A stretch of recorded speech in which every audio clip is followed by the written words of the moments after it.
order. Yeah, The following podcast may be explicit. One Joe Young presents Adventures from the Shed, a tabletop RPG podcast. You can find us online at adventuresfromtheshed.com.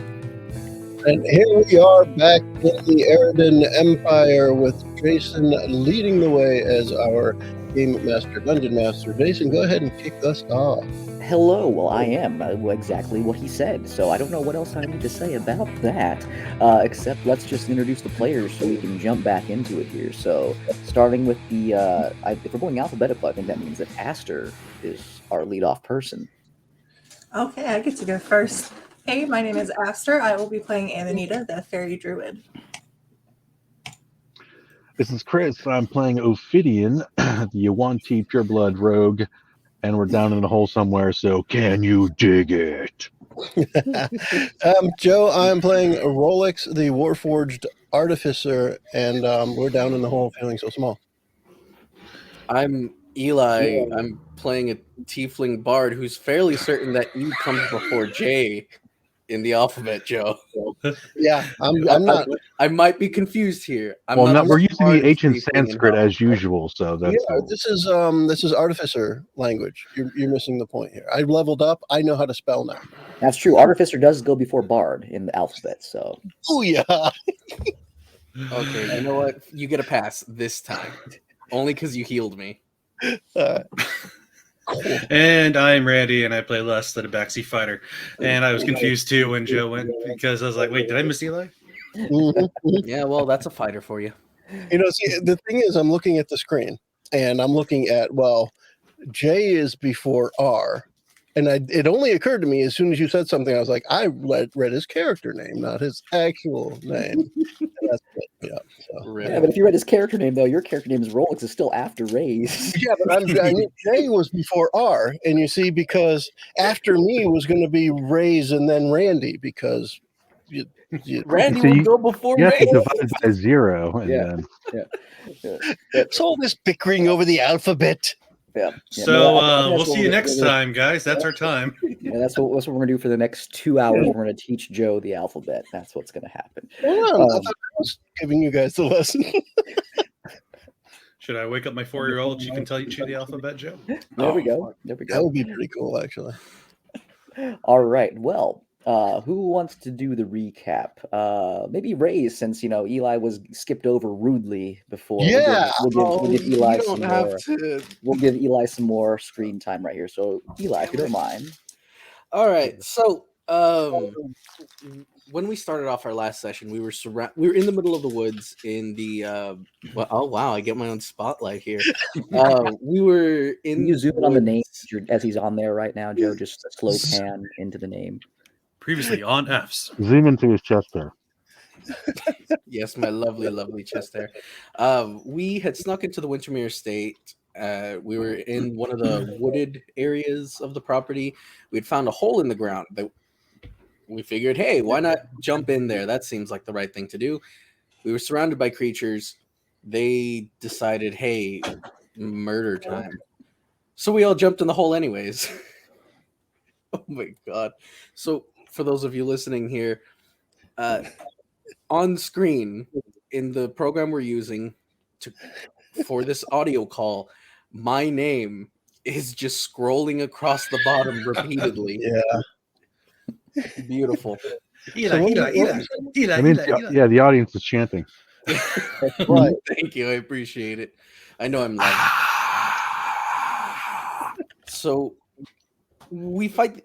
Some of us fight these creatures up top. Some of us jump down.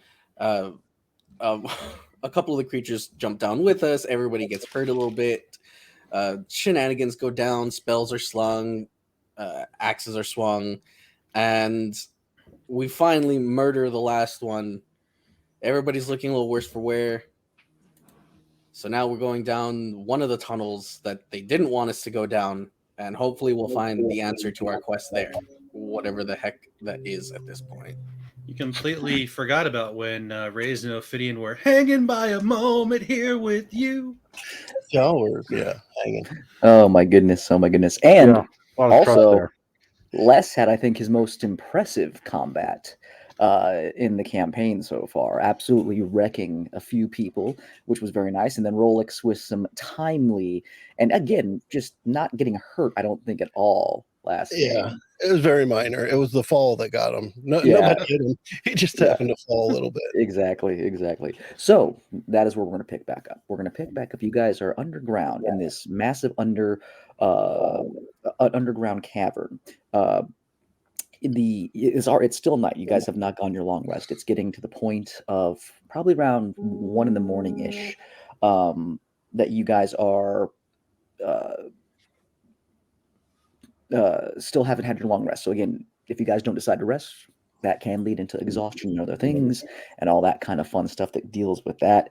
So there were 2 paths that went down there, and it was Ophidian and I believe Rays who determined that one path they heard noises and felt more warm air coming through, and that's maybe where you guys are wanting to head. So you guys are currently like at the mouth of that particular area.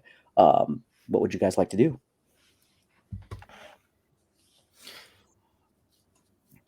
Now, I don't know about you all, but I'm feeling rather tired. Perhaps we should return to the inn, get some rest. Hall and I, or was I O? You were Oates. I was, yes. Hall and I, we have a rather big day tomorrow. Wow.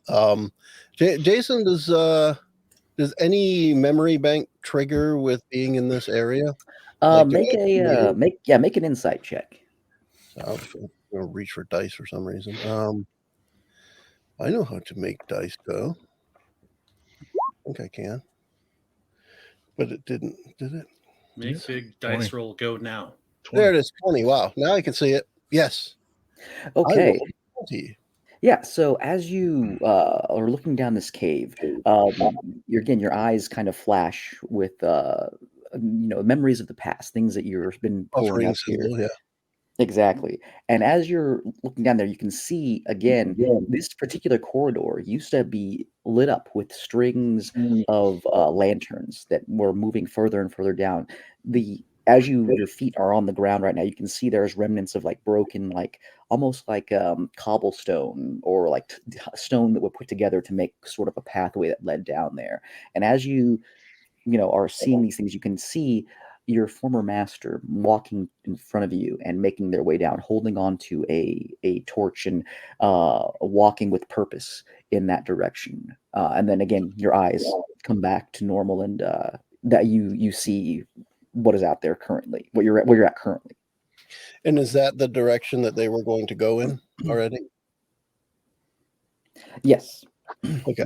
Then Rolex would just mention this feels right. This is the right path.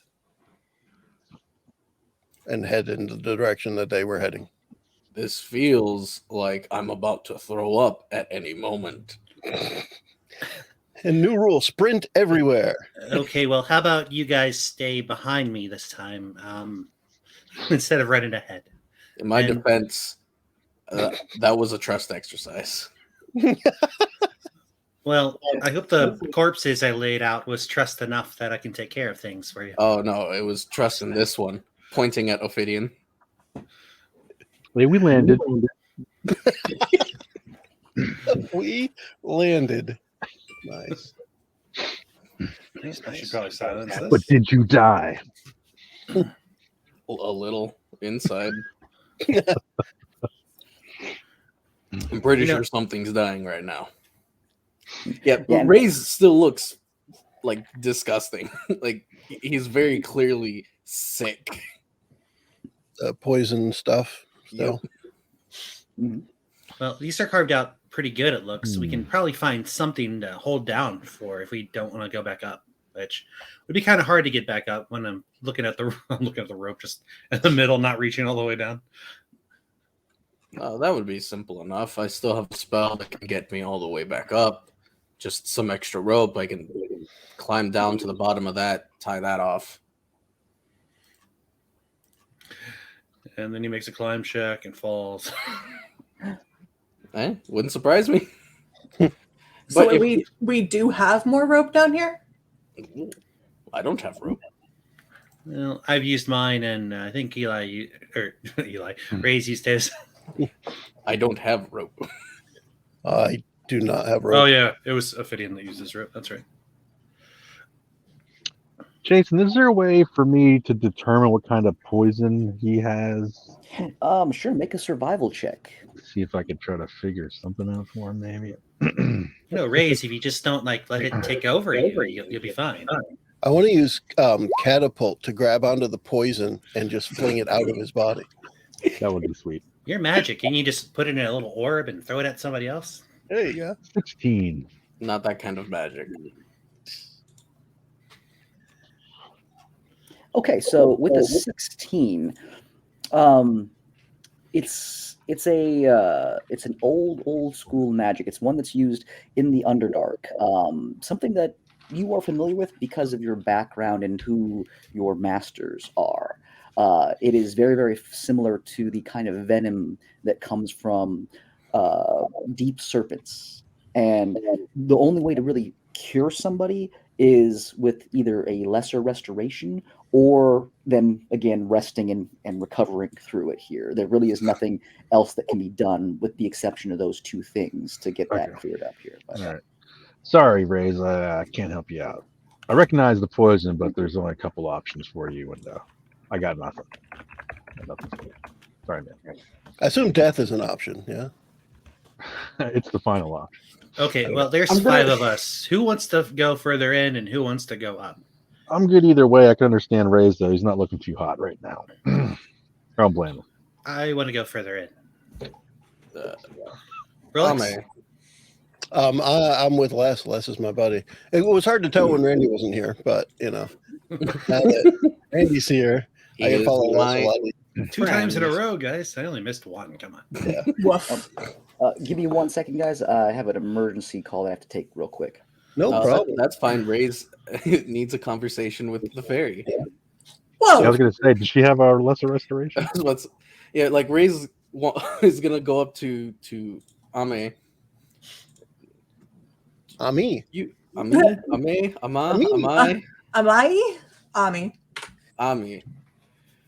Ami, you're one who's a bit more in touch with natural remedies. Do you know of anything, have anything that may help here?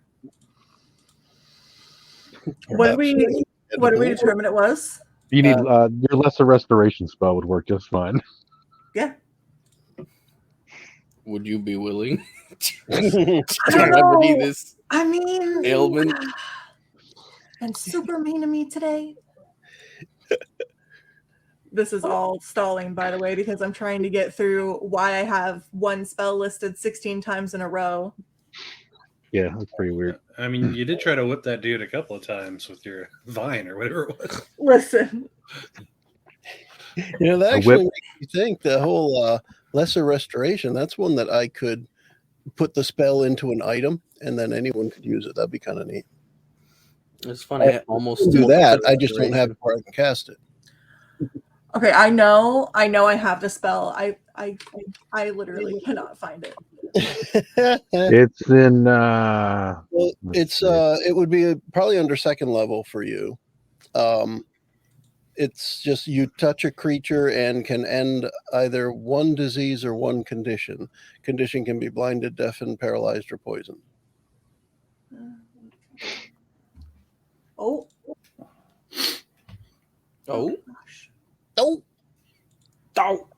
Did it do it? No. Oh, I'm not even in Roll20, am I? my bad. Yeah, eventually, That'll do it. Yeah. Well, the thing is, as long as you expend that spell slot, he can be cured of it. It can be ended. The condition can be ended. Bet. Okay, I've got Roll20 open now. Did it do it, or do I have to click it again? You shouldn't have to click it again. Okay. Let's pretend you don't, because things are just peachy now. I mean, you can. It'll just stick it in there, right? Maybe. Not a big deal. That's what she said. What? Hey-o. Okay. So the taking the time while we wait for Jason. Rolex will continue to fill you guys in, specifically probably talking mostly with Les, but casual conversation where everyone could hear, but talking about how still getting the memory flashbacks and stuff, and he remembers walking down this hallway a long time ago, although it seems almost like yesterday, but it was 100 years ago. And that's why I knew it was the right hallway to head towards. Not that really means anything yet. We have to see what's at the other side. So he doesn't have any memory of what's beyond or what this underground is supposed to be purpose. Yeah, if I did, it would be Jason that fills in that gap, and he's not here right now. It's probably just building on what you see, not full memory. So if you've been there, you'll see what you've seen there. So yeah. So I know there were probably watch yourself walk around the corner, but that's I know the bathroom's around this corner here somewhere, and then there's a little kiosk to buy sunglasses over there. Part of the memory is coming from when everyone was in that library with that guy. Was it a monk's library? I can't remember exactly what it was now, but the library, the Breaking Waves Monastery. Yes, that I know this because I listened to that episode recently. There you go. It's the latest episode on our Spotify. I got to get the other audio ones up there, but and from then, Rolex had remembered that the leader of his family previously would go down underground to meet Drow, and the bad guys would do that. So that's part of it. I think, as far as I'm concerned, the memory piece is just linking that this was a way we used to go, maybe to visit the Drow. So I think we're on the right path, considering I think that's what we were coming here for. Yeah, we're definitely looking for another way underground, and we found it. So hopefully this links up with where we want to go. And if you're getting flashbacks, then it definitely seems like it. So. Now, I carry a dice set and a playing card set, so I don't know if you guys want to play a game. I don't know, we could play Magic or maybe an RPG or something. I got a free Dragon Annie set. I don't know how to play any of those games. Me either. I have a game called Bosses and Peons. Who wants to roll up a character? I don't know how to use it. I'm only proficient with the drum, the pan flute, and the viol, which I'm not going to start playing it deep within enemy territory. You crazy, man. And I don't know why not. I mean, isn't that what you're supposed to do? To make every one of them sad and us happy? Isn't that what you're supposed to do as a bard? Pretty much. Yes, but we don't know where they are. They don't know where we are. So if I start playing music, they will learn our location, get really sad, and want to stop the source of the sadness. How are we ever going to invite them to our party if we don't know where they are? We got a band. Well, as a student of war, I have Smith's tools. So if you want me to go and sharpen your blades, and I can go and start doing that. Mine's brand new. It should be fine. Mine just got upgraded too. So I've only hit 5 things with it so far. I think, and I don't know if anybody has a need for mending on anything. Did we break any ropes, lose any ropes that could be repaired or anything like that? I think they're just tied up there. They're still stuck. It just happened to be a year out of reach. Do you guys want to talk about what you got on level ups? I got 2 new spells. That's Same. it. I got. Hold on. Where what did I put excited those you? spells?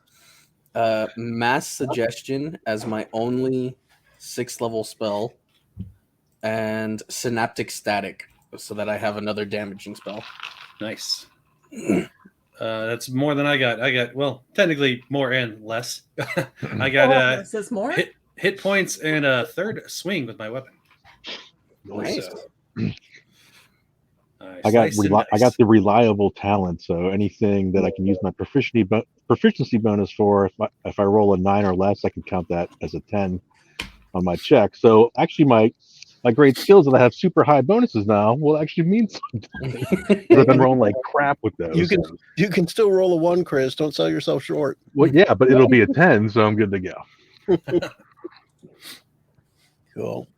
No, I won't suck up. What did Rolex suck get, up. Joe? Yeah, the big thing for me was a level 11 artificer thing where you can store a spell in an item. And Oh, yeah. what I'm choosing to do is to put this teleporty kind of spell called Vortex Warp.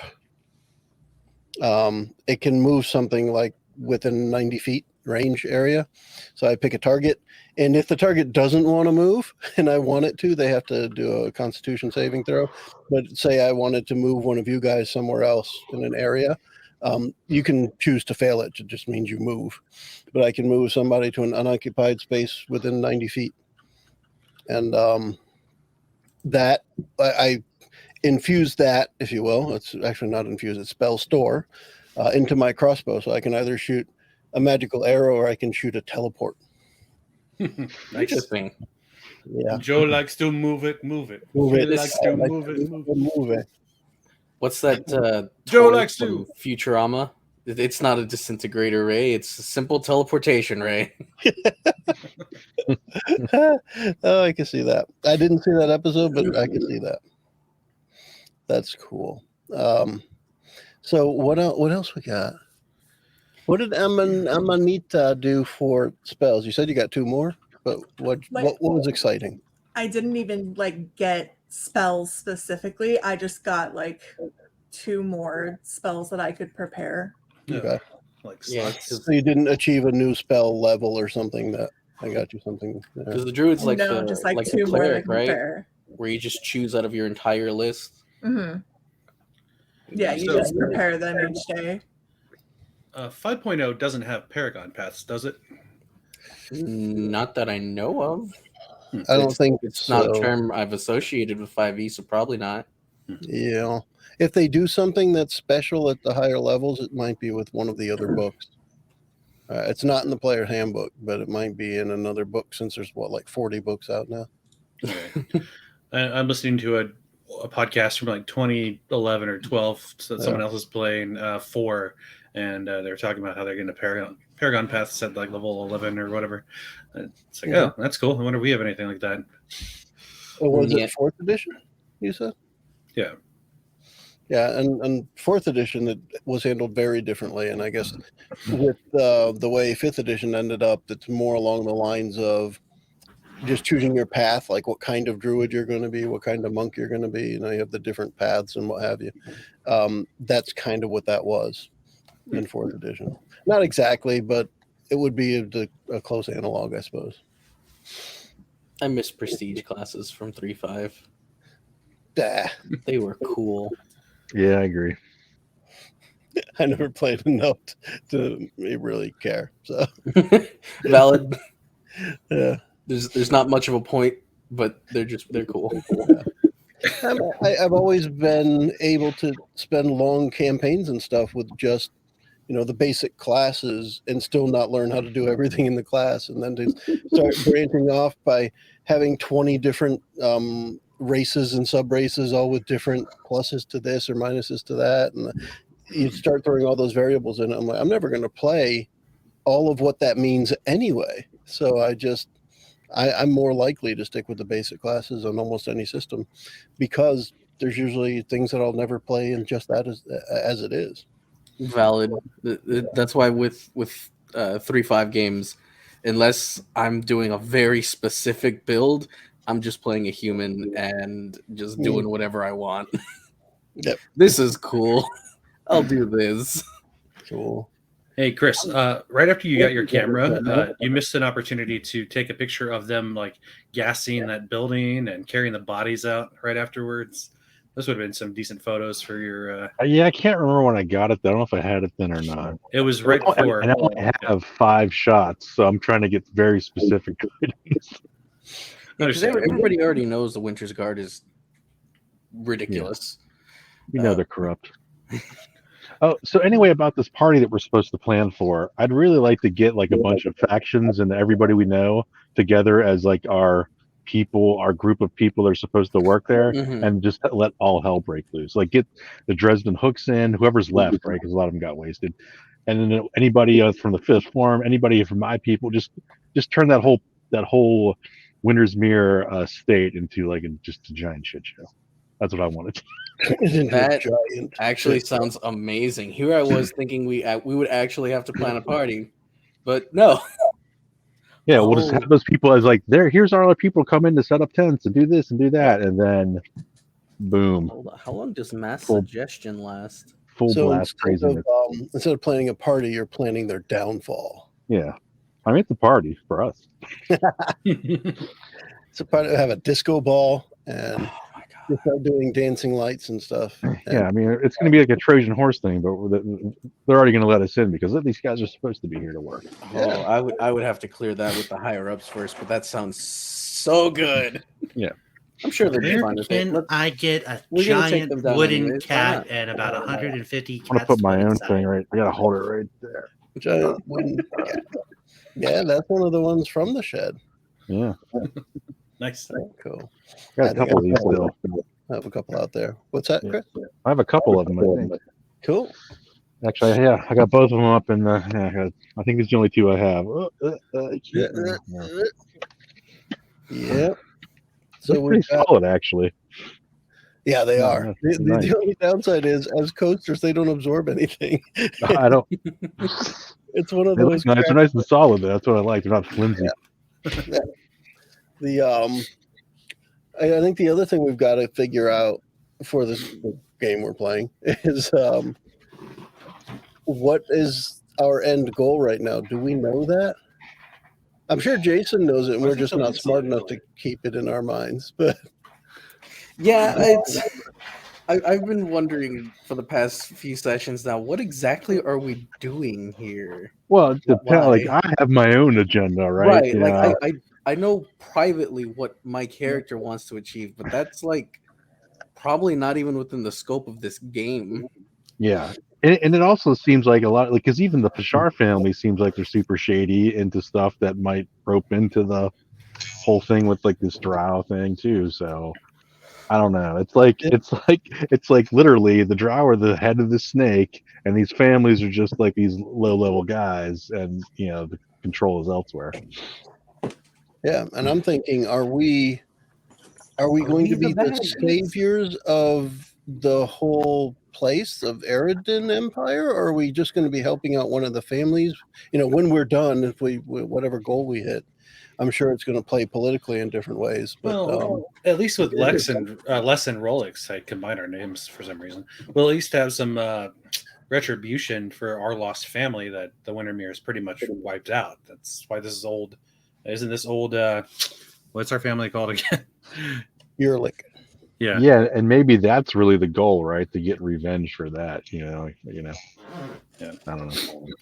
Plus, And to stop their another- control, they were like sapping like the energy from the other districts and whatnot, so they're corrupt. Yeah. So And that's why I was thinking, do we end up, are we ending up just messing them up so that they mess up Wintermere, or right? For this, it's easy for Rolex to just follow along because he wants to learn everything. But Rolex doesn't really have a goal here. Like the revenge bit, I don't think that's playing with him yet. He's just hanging out with his friends, killing stuff and learning stuff. it's kind of Saturdays are for the boy. kind of what Les has been doing too, but he's been learning all about the corruption of the Wintermere family, and he Yeah. also has a side mission he's trying to figure out too. Some lady friend of his got stabbed, and so he's going to try to solve that someday. Yeah. Right. Go back to headquarters and say, is it all right for us to, like Trojan horse the Wintermere party? And they're going to be like, you really have to ask us? You killed a woman in her sleep. You don't have any limits. That never happened. What are you talking about? I What are you never talking did about? anything. As far as anybody was able to tell. Damn my dice. Yeah. Roll Like, well. You know what? They weren't even my dice. Damn the computer dice. That's what. my Choose this dice. my only issue with that Trojan horse plan is that if we do things, at least from the fifth form's perspective, if we do things out of order or without regarding what the fallout of those actions could be, we can mess up the entire foundation of our plans. Because if we take down the Wintermere family, those assets that control that doesn't just disperse amongst the population. What's more than likely going to happen is that the Bashar and the Van Haydens are just going to seize their assets, split them up evenly, and now the other two families are that much stronger. So, like, so we'll have to kill them too. Well, we gotta. I mean, we gotta. Back in here. Now we are that much stronger. Okay, sorry about that. Ice storms in St. Louis are always fun. Hey, so sorry to hear that. So, So, yeah. consolation for circumstances outside of your control that have minorly inconvenienced us, do we get a long rest? No. In Okay. fact, because it inconvenienced you guys, it's going to be now you have exhaustion. All of you. Wandering damage chart. Hit it. It's okay. We did a whole battle royale. Only Ray's lived, so And I'm getting out of there. It's because he stabbed everybody in the chest with a Winter's Mirror sword. Well, you left a note. That's surprising that the last man standing. I love it. And I love right it. after I stabbed everybody, with everyone watching, I'm like, oh no, who could have done this? And everyone believed me. Well, and then I'm assuming that Les was still alive when you stabbed everybody. And he couldn't put it together still.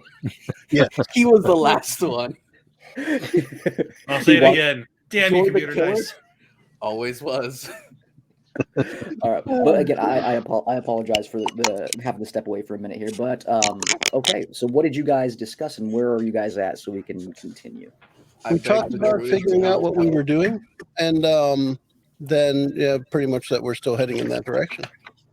Okay, so you guys are heading deeper. Yeah, Ami used Lesser Restoration on Ray's. Hey. And Oh, you did? Yay. I think that's always decided. Yeah. Okay, well, in that case, then No longer poison.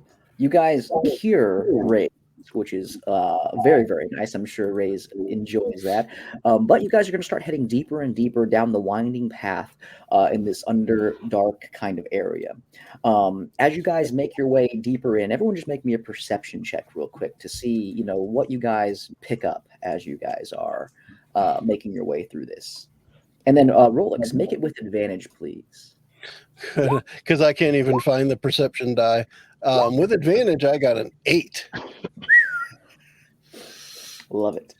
Okay, so 8, a 16 for Ophidian, a 20 for Ray's. I got the same as my passive. Yeah, Got and then 9. less again. Less, I think you're maybe a little bit more preoccupied with your friend Rolex, who is acting a little bit unusual since he's seeing more and more of the stuff from the past. Something that, again, Rolex has never, really encountered before. I don't know. Rolex, how would you describe, your reactions to seeing these flashes of things? Because right now they're starting to come in very quickly and very abruptly. They're only lasting for like a second here and there. Everyone would force a pause in motion. So be in mid-stride walking or maybe even talking or something, and there'll just be a freeze for the amount of time that the memory happens. And during that time, the eyes have the loading symbol. And after it, unless it was something particularly disturbing, after it, just kind of like, shake your head for a second, or he'll shake his head for a second and just resume what he was doing, like a little erase feature. For and then going down this pathway, Rolex, again, you almost kind of sometimes wander into like a wall because you're walking through and you see a flash and there's like a person standing in your way. These bluish complexioned elven individuals who are wearing ornate kind of gowns and robes. They're very sparkly and shimmery, and they're very almost like luminescent in this underdark area here. And you see your former master walking in front of you just slightly, and they're kind of like giving little bows of acknowledgement as you're making your way through. And you're like, as you're walking, you're kind of like moving around them even though they're not there, and it's causing some chaos as far as what you're seeing. But the rest of you besides Les and Rolex here, Ophidian, as you're making your way through with what you rolled, you're really kind of trying to piece together some of the stuff that's down here because it feels a little familiar in terms of some of the history that you have been told by your group that you are with, your masters and everything. And as you walk past down some of these winding corridors, getting deeper and deeper in here, you start to notice that there are serpents etched into the walls. They are looks like they're well worn. It looks like water has flushed through here and damaged quite a bit of stuff, and they have eroded some of the beautifully intricate patterns and stuff. But you notice that there are these serpent creatures that are all heading in the same direction, carved into these walls here, along with other creatures and stuff. But the serpents seem to dominate some of the things that are moving their way down. With what you rolled, you probably would estimate that serpent culture was very, very large down in this part for to have this kind of work scrolled into everything. All right. Rays and Amanita, though, you guys, as you guys are making your way through and you're seeing your friends, I mean, because who's in front right now? Who's leading this group down there? I think Les would have taken the lead with Rolex since Rolex is seeing things. Okay. Amanita and Rays, in the middle of the pack, you notice that Les is not really paying attention to where he's going because he's a little bit concerned with his friend Rolex, who he's wandering down the hallway with, and also because Les rolled a healthy 3 + 6 on his perception. Now what do you see? Now what do you see? Now what do you see? You guys, with your perception checks, you guys start to hear noise coming from around the corner. This corridor is going down deeper and deeper, and as it goes further and further down, it hooks around to the left. Now what do you see? And you start to hear things, and you don't see Rolex and Les like stopping or pulling up in addressing these. What do you two want to do? Guys, and I will like go over and like grab both of their shoulders, look between them. Now what do you see? And Les says that again. I'm covering his mouth. Look at me. Shh. And I'm gonna point forward, and I'm gonna tap my ear. What is it? Were we never here? There were voices. That's always the answer. But you are correct, Rolex. We are never here. I hear it too. That was Les talking. I heard his voice too. There were other voices. Listen again. And Right now? as Ray says this, Rolex Execute listen.exe. Yeah. Rolex. That's the problem is running Windows. Rolex's ears like a satellite dish, kind of just turns. Like, oh, I hear it now. You guys do hear murmurings off in the distance because again, it seems like the sound is coming through louder up towards where you guys are at. Like something is almost like a echo chamber. There's probably something further ahead that is causing these sounds to come through. You guys can't make out what is being said yet because you're still a little bit too far away. But with what Amanita and Ray's rolled, you can just hear you can hear just little murmurs ahead. What do you guys want to do? I would like to. Does my disguise kit have like a small mirror? Yeah, I would say it would. I'm going to like whisper to the group. I'm going to see if I can look around the corner, and I want to use the mirror in my disguise kit to try and like peek around the corner. I will be trying to stealthily approach, so I don't like make any noise. Is anyone going with you or helping you in any way? I'll follow close by just in case. I was going to say I could go with them. I'm pretty stealthy. Whoever wants to go, I just want to know who's going in the marching order. Yeah, Raised, you make the decision. Yeah. Because it's. I think Rolex will just hang with Les back and let them go do it. Because clearly we weren't smart enough or receptive enough to hear what was going on, so we should let them investigate. Okay, they can go ahead. It's fine. I'll fit you. Yeah. We will make sure nothing stabs them in the back. Okay. Good. Yes. Thank you. Much like last time. Ami, are you staying back with them, or are you going to be going forward? I'll go. Why not? Okay. She's fine. What's the worst that can happen? It's not like she can step on a twig. Get stuck in a spider web. Maybe. All right. The Oh bugs in the no! Then make me a stealth check, those of you who are moving forward. So now what do you see? straight into the bug zapper. Ooh, Ooh, I see a bad number from Ray's. I've got That's a a whole bunch of fairy in natural. my face. Ooh. Turns out I'm allergic to fairy dust. There it You, is. you drop the As a- mirror as a and it fiend, shatters. I'm West allergic Little, to fae. So what has happened, everybody, is Ray has rolled a natural 1. Yeah, I see it. I mean, Ami, that's horrible.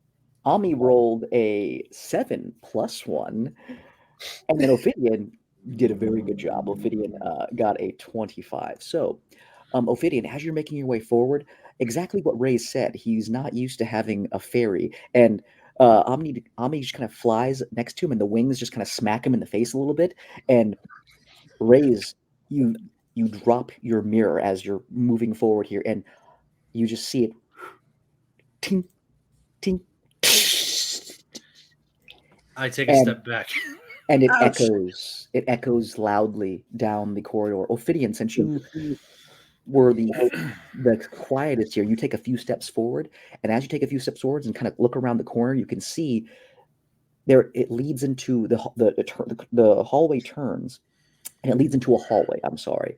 There are intricate stone pillars, and it opens up into a large cavern, and down in that cavern, it is radiating with like blue and a purple and greenish lights.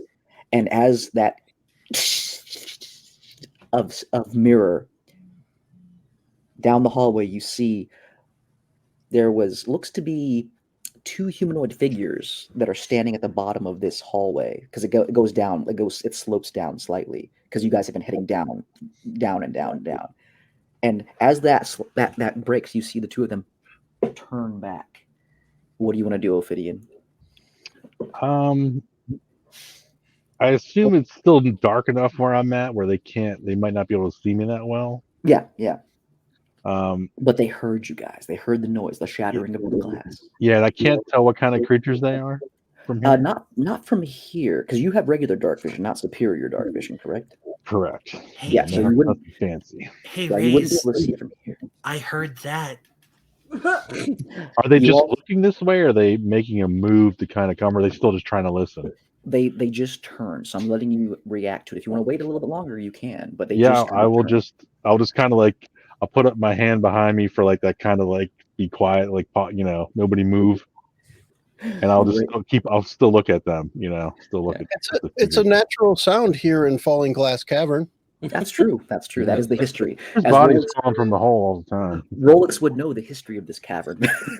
Not very well, apparently. But Ami and Ray's, Ami, your wings smack Ray's in the face. He drops his glass, and you see Ophidian like turn around and point to both of you. What are you 2 doing? Hands up. Not me. Okay. My bad.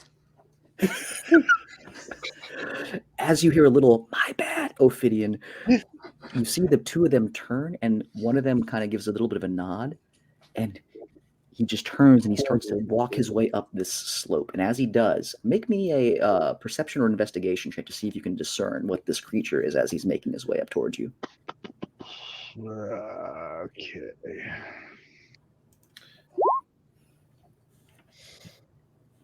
I think that's the third 16 perception I've They're gotten. 16. I mean, 16s are good. We'll Solid, take 16s. solid. Yeah. We'll take 16s. It's better than the 3 natural ones you rolled in a row. Jeez, yeah. Oh, Ooh. a rough one.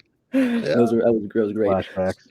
So with that, your eyes kind of your pupils dilate and they open up, and they're trying to just focus in on this creature. And as it's getting closer, and it's getting like right in the edge of the range of your dark vision, where your dark vision starts to see things a little bit clearer than the very, very farthest distance, you can see this creature is tall, very lanky, and it's wearing what looks to be the Wintermere soldiers' garbs on it. It's wearing the same things. It looks human. It absolutely looks human, a little bit like skinny and tall human, and it's making its way up, and you can see its it's got something on its helmet, and it starts to grab them and put them over its eyes, and you can see as it does this, like seeing a animal that can see things at night, where you can see the retinas glowing red or green or blue or whatever they are color wise. You can see him put this over, and then you can see that same shimmer. You estimate from what you rolled that it's putting on something to help it see in the dark, and it's making its way up to you. All right. How far? So he's about 60 feet away, I'm assuming, because that's He's the just edge of getting my. he's just getting into the 60-foot range. And Right it's just now. one of them coming. Yeah, the other one is downstairs, and he's looking down because again, the hallway goes down about 80 feet, and then it hooks off into this massive opening, and there's just a little bit of that greenish, that blue kind of light coming up from there. All right, so I'll just take a step away from the corner, so he definitely can't see me, poking out, and I'll inform. How far away are Rolex and Les from us right now? From the three of us? Les, how far away did you stay back from the other ones? Probably about 10, 15 feet, maybe. Yeah, I was going to say we would have just stayed where we were while they moved ahead. So however far they moved ahead, really. All right, so I'm just going to inform Amanita and Ray's then, like, hey, we got one guy, looks humanoid, but he's got some kind of device so he can see down here. I don't know if even invisibility might work. I don't know though. What do you want to do? I could go invisible, and you guys could distract him, and I could take good care of him, or try to keep as quiet as possible.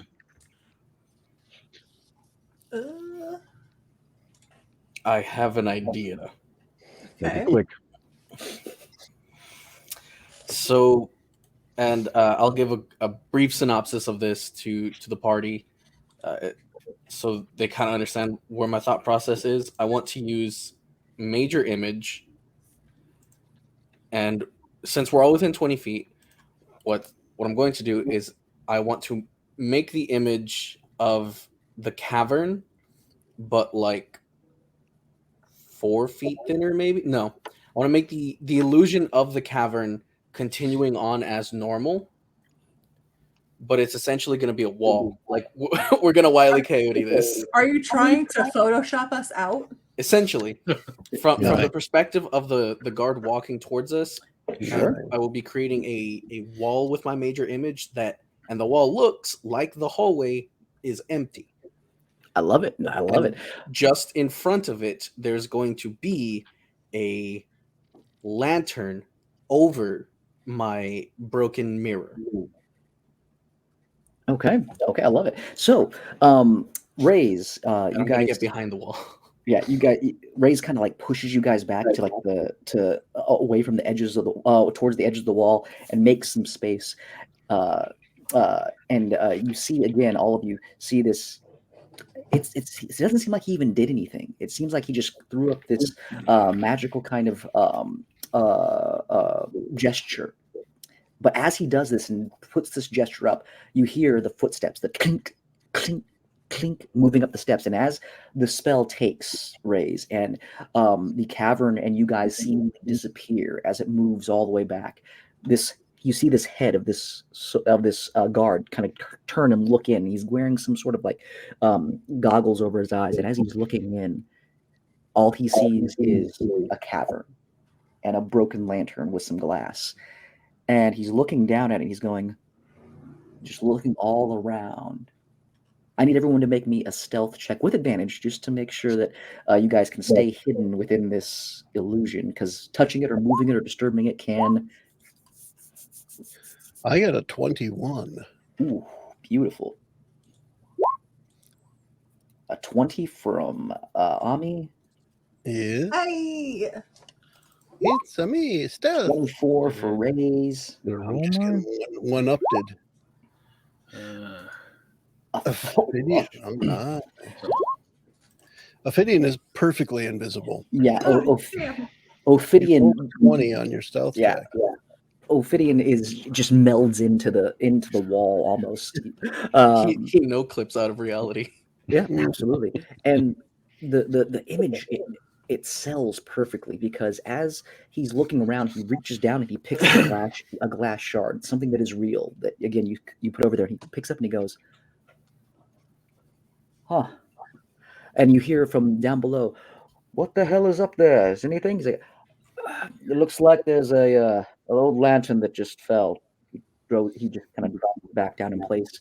He takes his goggles, he puts them up, he looks around again, and just turns and starts to walk down the hallway again. Your deception worked perfectly, Raise. Woo! Wow. I'm out of third level. We all slots, clap right? and cheer loudly. Yay! He turns around. What the hell is that? Boy, we sure got him with this illusion, guys. Yeah. Bravo What? 6 going loud. Ophidian, you were the closest to him. With what you rolled, is there anything that you wanted to do since you were that stealthy? Was there anything you wanted to do Eli. as he turns to head back down? Like what are you gonna allow me to do though? I mean, What do you want to do? I wouldn't mind picking some pockets, perhaps. Sure. Steal I'll say spectacles. this: you'll definitely be able to pick his pocket. Just roll me a D20 to see what you get. Straight D20 roll, please. Okay, gotta pull that up. Just here. draw a card from the deck of wonders. Just murder him. Did it? What? That's weirdness. There we go. A 16. Okay. With a 16, Ophidian, as he turns around, he puts his goggles up and you can see his eyes adjusting and he's kind of like rubbing them. He turns to go back and look, and as he does, you just see his cloak that he's wearing kind of open up, and there's his belt that he's wearing that all the guards kind of wear. They have different pouches and things. And you just kind of reach in and you just pluck a certain item out of from there. And as you grab it, he moves out of the way here. You unfold it here. You can see it is an order form from Lord Phineas Wintermere. This is his guard. And again, you guys know that he's down here right now. He's, from what you guys learned from the estate. The order is for, and the instructions that are on there say that his men are supposed to move a couple hundred barrels of something underground through these caverns right underneath the power plant. So you find the orders for that, and again, you can pocket that and do whatever you want with it. So it just says barrels of what? Just we don't know. It just shows there's 100 barrels that need to be moved. Okay. Yeah. I got a pretty good idea what it probably is, but Yeah. And the Van Haydens own the power plant? Is that correct? No, the Wintermeres own the power Oh, yeah. plant. Okay. You guys sabotaged them earlier on in the game. Yeah, I couldn't remember how the It was the the other opening family. incident of terrorism. Okay, so what do you guys want to do? So he's well and gone, right? Yeah, he's Went you can back hear him around the walking corner. downstairs, yeah. Race, can you move the illusion to the very front of the stairs by chance? No, I would have to recast. Dang. And I would like to save my more potent spells for that. No, you can move major image. I can? I don't Concentration understand for 10 minutes. You can move it, use an action to move it. And since we're not in combat, you can use an action to move it. Yeah. Oh, well, nix what I said. Let's ask this as Raze is moving the thing out of the way. No, I can't move it. I'm sorry. And that's exactly how I'm going to move it. I'm going to have my fingertips at the back end of the image, and I'm going to move it just forward. When I stop moving it, I'm going to take some string or something, just from my disguise kit, just like a little piece of ribbon. I'm going to lay it on the ground and weigh it down with 2 rocks. There's the new boundary. Oh, but I whispered this. Why don't we just walk this thing all the way down the hall? Let's get as close as we can, see if we can hear them talking. Maybe learn something about what's going on down here. Is that what you guys want to do? As long as the rest of you could be quiet. If we keep the same stealth roll behind the illusion, I'll be quiet. Same. I think for this here, because it's in the same kind of time frame here and it's affecting the same people, I think we keep the same roll. If you guys wanted to move around and get closer. Actually, I Yes, think we rolled please. pretty well in that. Yeah. Okay. Rolex, as you're making your way down and you're I'm assuming Rolex, you're in the middle of the pack right now. Or Yeah. Yeah, still going about the same thing, probably bouncing back and forth between people if if images are still popping up. Yeah. As you turn the corner and you look down this pathway, you see Ami, who's just kind of fluttering just a few feet in front of you, just barely ahead of you here, and then there's Ray's pushing this arcane image forward here, and everyone else is together. Your eyes again go to that loading screen, and you see again before you that pathway. It has actually beautifully intricate stairs cut into it. There is a banister and a railing that is going down this side wall. And again, the rest of you guys see just broken pieces of ruin and things like that here. It looks like it hasn't been touched in many, many years. And Rolex, as you guys make your way down and you get to the very edge of where these two guards are, how close do you want to get Rays? The guards are standing at the very edge of the hallway and they're looking down. I can't hear Rays. Rays is that he's that dedicated. Yeah, he's Ray's that dedicated to the stealth. He's not saying anything. He's hardly breathing. So I can.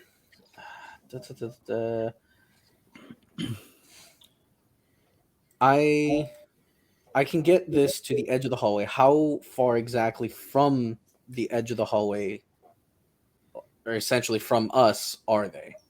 They are 80 feet down there. Damn it! But you can again keep pushing down. Again, with what you guys rolled, you can push down and push down. You have concentration for 10 minutes on it. I just want to know how close you want to press. I would say within less than 30 feet. We want to be able to like make a move on them when we need to. Same. And it doesn't appear that there's anybody else in here. Not down this hallway. Yeah. Okay. I will push us close enough to get the spellcasters within range. I'll stop at 30 feet and I'll look at everybody else and like kind of motion forward or back. I mean, I'm going to go a little bit forward, but I know Les, you can move faster, right? You got some distance, don't you? Yes, I have 30 feet movement, and I also have my it's like feline agility or something like that helps me move quick. I'm trying to find my traits.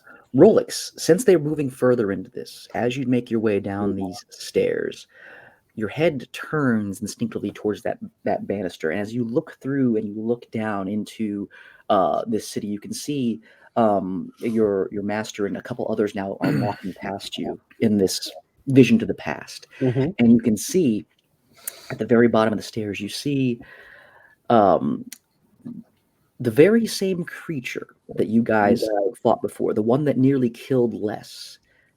But he doesn't look as haggard, as demonic, and as, kind of demented and hunched over. He's standing very proud, very tall, wearing a small crown across his head. You can see him standing there welcoming your former master. And as he opens his arm and you look down, you can see bright lights, so much brighter than what you guys are seeing right now. Right now, it's very dark. It's very low light in here. You can see bright light. It's almost like there's a sun down here illuminating this underground area. And you can see giant buildings down in this cavern. This is the underground city that, again, so you guys have made it to this point. It used to be a much nicer place than it is now. Much nicer place. And I'm just going with that's a clear thing that I'm hearing. And, quietly, I would relay that as well.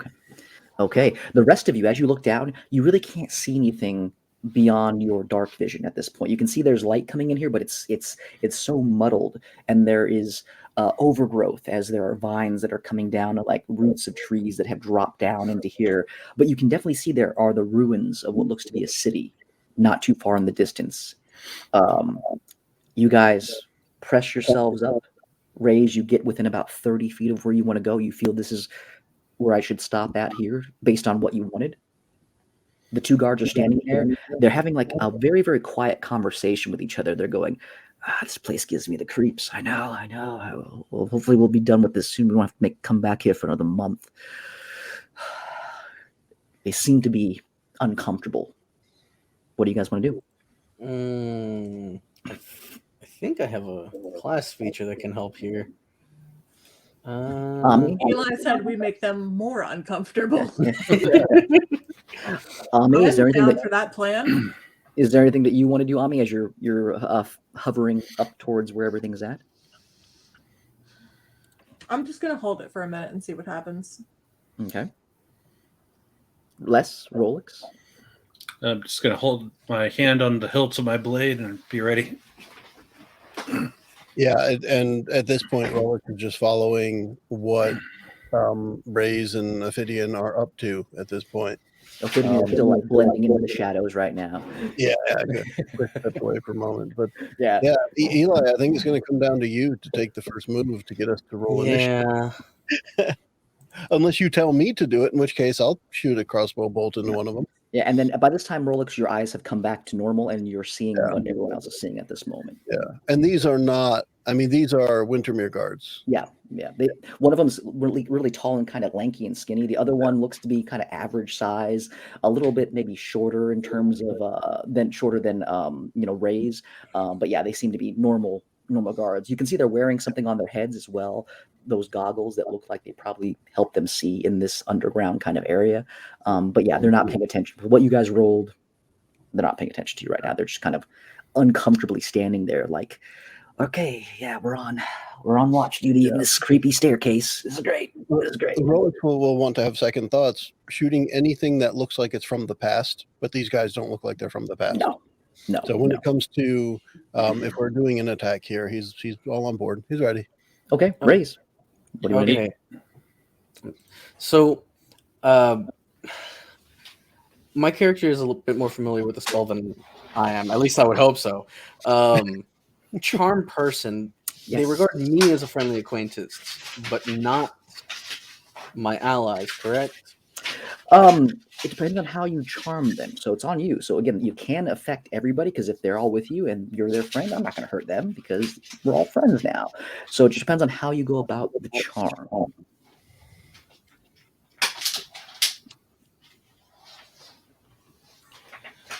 And again, your friends are all here, so you guys can decide however you want to do this. Yeah. Randy, are you just like rolling over bubble wrap on the floor or something? I was trying to pick up some papers that fell down. Okay. You see Les just drop a bunch of papers from his notebook. Oh, damn it. Damn it. This doesn't take notes. Did not hear that. Well, not these notes. Maybe crime notes. And there's a little bitty paper bag. Okay. It just has a random pile of papers that says, I have no idea who did it. No clue. What do you want to do, Ray? So, as far as how I want to charm them, what I want to do is I kind of want to tap into my words of terror here. Okay. I want to play more into the fiendish side. So it's not so much that I want them to be like buddy with me. Mm-hmm. I want them to be more scared of me than they are of what's out there, if that makes sense. Okay. Like they're just scared enough that, yeah, I want this guy on my side. Okay. So are you revealing yourself, or are you just going to send out words of terror behind your illusion? So what? I can actually make this pretty creepy for them. What I want to do, terror. I was about to say what I want to do, because words of terror only targets a single creature. It's not so much that I'm using the ability; it's that I'm more playing into that aesthetic. Mm-hmm.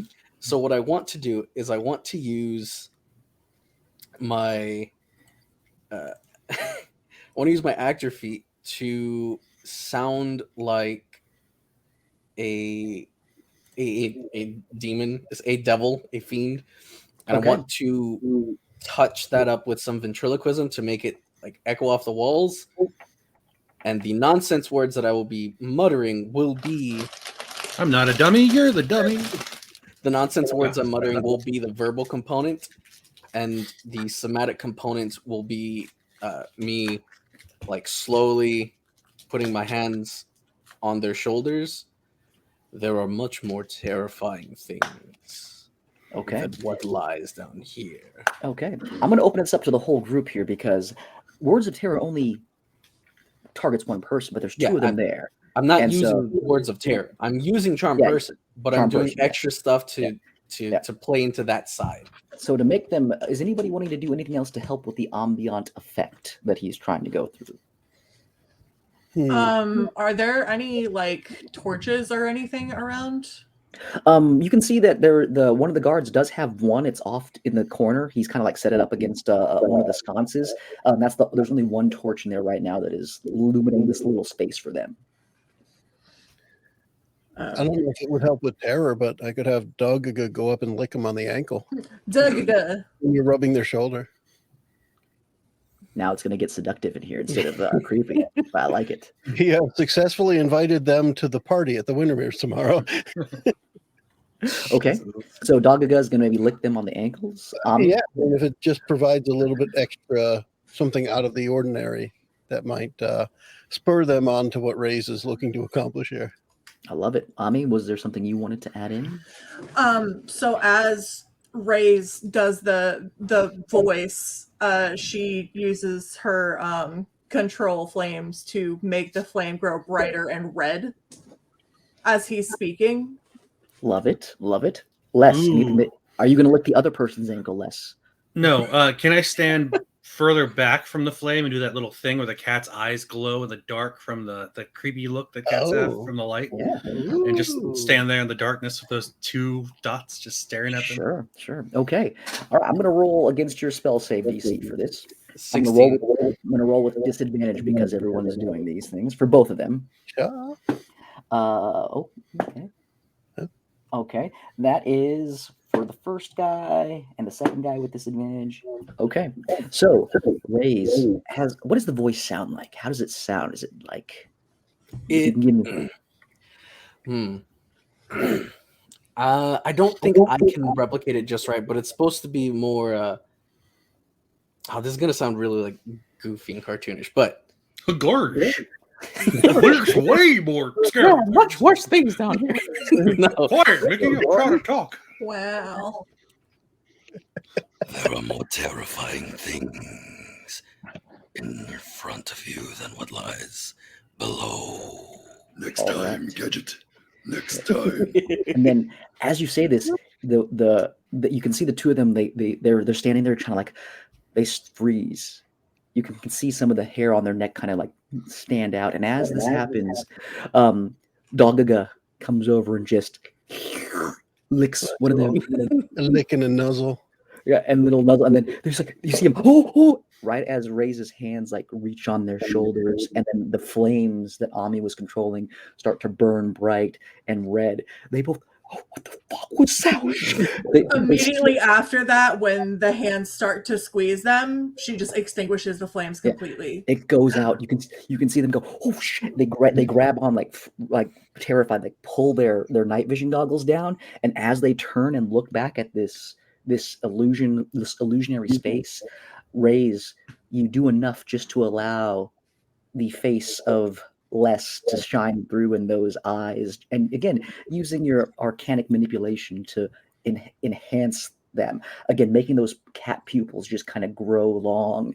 They're just like, fuck this. You see them just turn and they bolt down the stairs, and like one of them's like pushing the other one out of the way.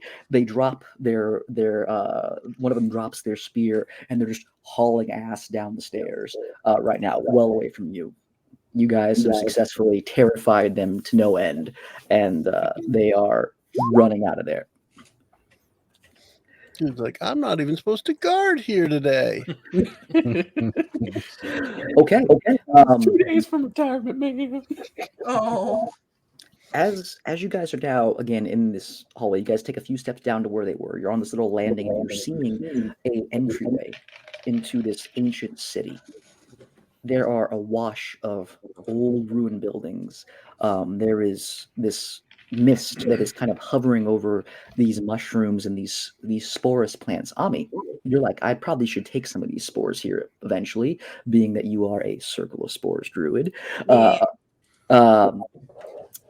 sorry, a circle of spores. Yeah, a circle of spores. Circle of spores, right? Yeah, mushroom. Okay, yeah, circle of Get the spores. psilocybin.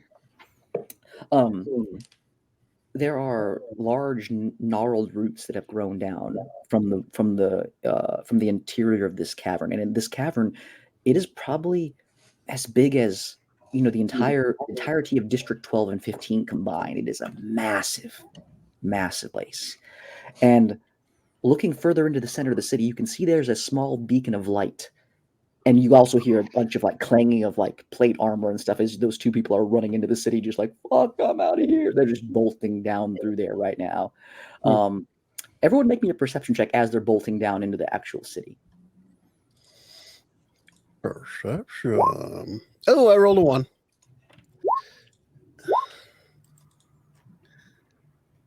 Okay. All right. So, Rolex, right as they start to run, you're following them, your eyes flash backwards, and you miss what's going to happen. You just see, again, a stunning city with people moving in and out. And you see that there was, at one point in time, a underground waterfall coming in from the left side of the cave. It seems beautiful, and you're like, wow, this was really nice. The rest of you see these two guards running, going, we're getting out of here, we gotta leave, they're just bolting down, and as they make their way past one of the buildings and they turn, you just hear their footsteps, and you hear just, oh God, and then you hear and nothing from them at that point. Damn. I will use Don't the go spear that to way. remember you by. Yeah, there's a spear there if you want to take it. I'll just pick it up. I don't have a secondary weapon in case I lose mine. So. Well, I was really hoping that we would get a scene an hour later. They're in their little guards' quarters. They've got a healer next to them. I'm trying to figure out what's wrong with them, but there's just nothing. And then they've got a blanket, little hot cocoa. Just fuck. Trick me. Unfortunately, they were so terrified that they just ran.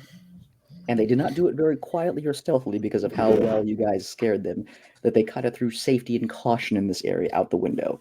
And you get the sense that as you hear just this kind of gurgled sound of meat being squished, and what sounds like the familiar sound of metal being drug across rocks and stone, you get the sense that they're probably dead at this point. Oh man, they get a long rest and we don't. It is getting late. It's getting around 2 a.m. And again, the city is now before you. There are several buildings. Most of them look to be in shambles, but there are several structures that are still standing along through this area. What do you guys want to do? Are any of the structures ones? Well, I guess what I was thinking first off is in any of the flashbacks, does Rolex see where his former master, what building they end up walking towards? Sure, that's where he gravitates towards. If the building still exists. Roll me either an insight check or a history check. What do you think? Because you're seeing all these things, and it's your ability to put them all together as far as where to go. What do you think? Because there's a 1-point difference, and I like history better, I'm going to do history, even though it's only a +5. Yeah, sure. 12. Roll 12. Okay, with the 12, you can you're going back and you see the files loading in his eyes. You can see the little pieces of paper flying from one folder to the other as he's going back and researching all these things that he's just seen. Rolex, there is a large monolithic structure that's off in the back that you can clearly see when the city was lit up. Okay. And you can see that is where your master is going. You can see your master as he looks back at you, Rolex. He's smiling at you, and he kind of puts his hand on his shoulder, and you can hear him go, "Welcome, my friend, to the underground city." That is where we are going today. So Rolex will just point in that direction and just say, we need to go that way. Yeah. Let's start walking.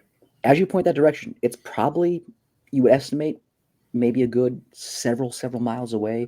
You can't see the monolithic structure that Rolex is kind of referring to. It looks to be like a darkened corner of the area. But you guys have it heading in a direction as far as if you want to go that route. I definitely would say there's a monolith where my former master would go. We need to go there.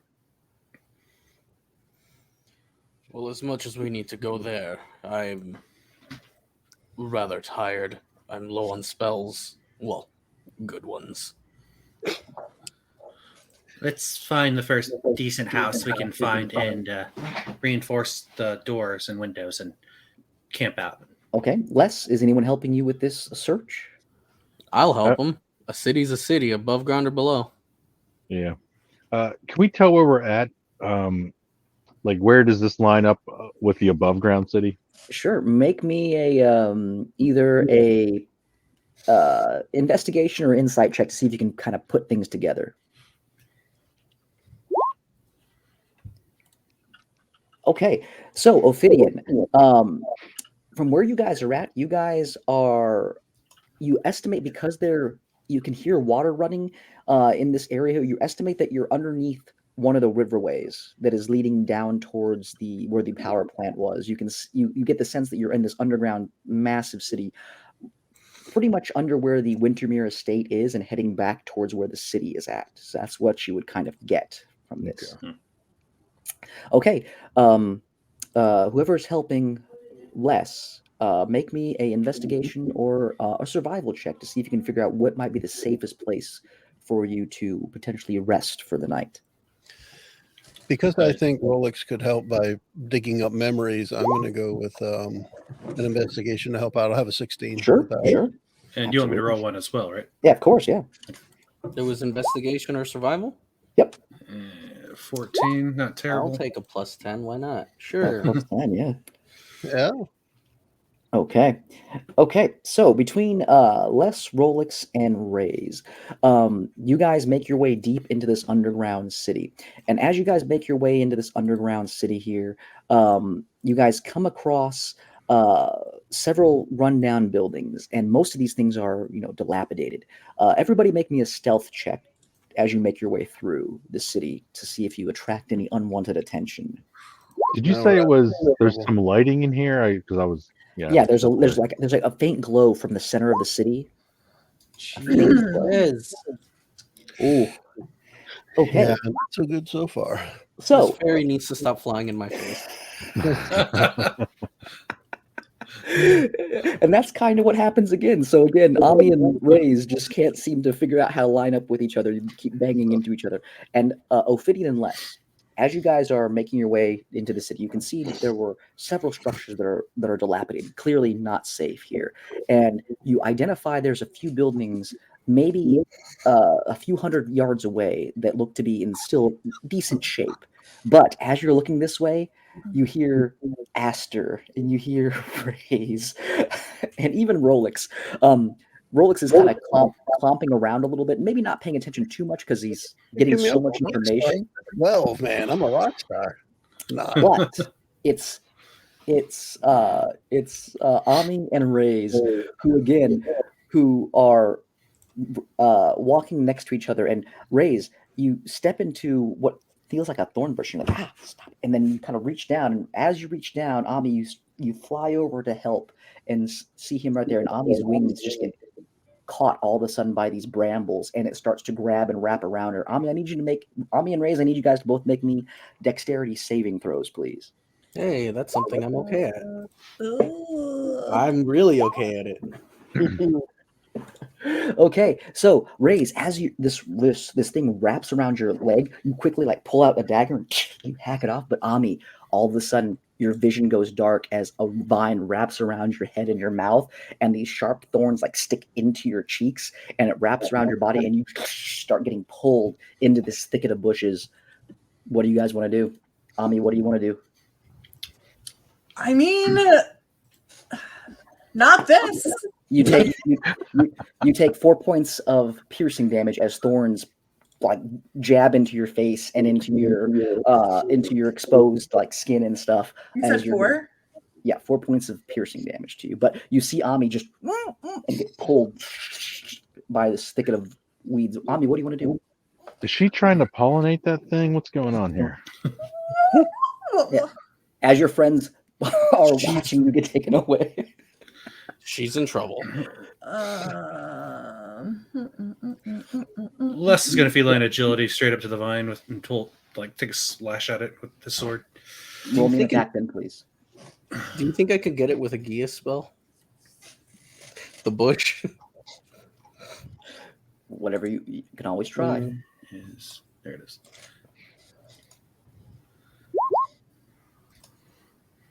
Ooh, that's a 20. That's a 20. Roll me damage, please. Yeah. I didn't have time to get the shield out, so it would have been two-handed. Yeah. Okay. All right. So as you swing into this bramble, this thicket of vines, Ami, what are you doing? Where is it? I'm sorry, it takes me like twice as long to go through my spells. Well, it's only because you have like 1,000 of the same spell. Yeah. I don't know why it's doing this. I've never seen that happen before, ever in D&D Beyond. Never have I seen that happen before. I don't know if any of you guys have seen that here on her character sheet in the campaign. She has like 17 fairy fires lined up. Yeah, it's weird. In her thing. Can I like see? Like, is it just over my mouth or like? No, it wraps you up like you like an octopus grabs onto you and is pulling you in. And as it's pulling you in, Ami, you can hear what sounds like teeth, like as it's like pulling you towards something that probably has a mouth. I would like to cast Flaming Sphere. Okay. And try and basically launch it in the direction of like the vines in the mouth. Okay. All right. So as you do this here, Les, you hack into this thing and you can see these thorns. You snap them all off. And as you snap them off, like this weird inky kind of purplish, like almost seems like blood from this thing squirts out and it sprays everywhere. As this happens, you said that's what was it? Flaming Sphere is what you said you were casting? Mm-hmm. Okay. Is that an attack spell? So it is a 5-foot diameter sphere of fire appears in an unoccupied space of your choice within range. The dex save. Gotcha. That's all. Yeah, that's all. And then you can move it into a creature. Okay. It's going to make a dexterity save. That's a 2. Minus 2 because it is not very dexterous. So roll me. I'm gonna consider that a critical hit on that thing. Roll me 4d6, please, on that. We're gonna double the damage on that bad boy. So you're setting fire to the plant that currently has you enveloped? Yes. That's pretty cool. Yeah. I mean, my plan was to cast heat metal on my Equal and smack it. Yeah. So roll me 4d6 damage, please. After we have a long rest, I can put my teleport spell thingy in my crossbow. But can't do that till we actually rest. Oh, that didn't show up at all, did it? Mm-hmm. Why can't I get this to work on that screen? It's fine. You just roll me 4d6. Don't worry about it. It looks like in the game log you just rolled a custom of 14. Oh, customer 14. Yep. Looks like okay. We can take 14. So you guys see Les as you hack into this thing and blood sprays out from its vines. You just see Ami being pulled, this little fairy being pulled backwards, and then all of a sudden, this 5-foot diameter of fire, and it lights up the area. And as it lights up the area, all of you see this massive thicket of thorns all recoil, and you feel like the ground beneath you start to shake and tremble. We're going to roll for initiative. Ah, jeez.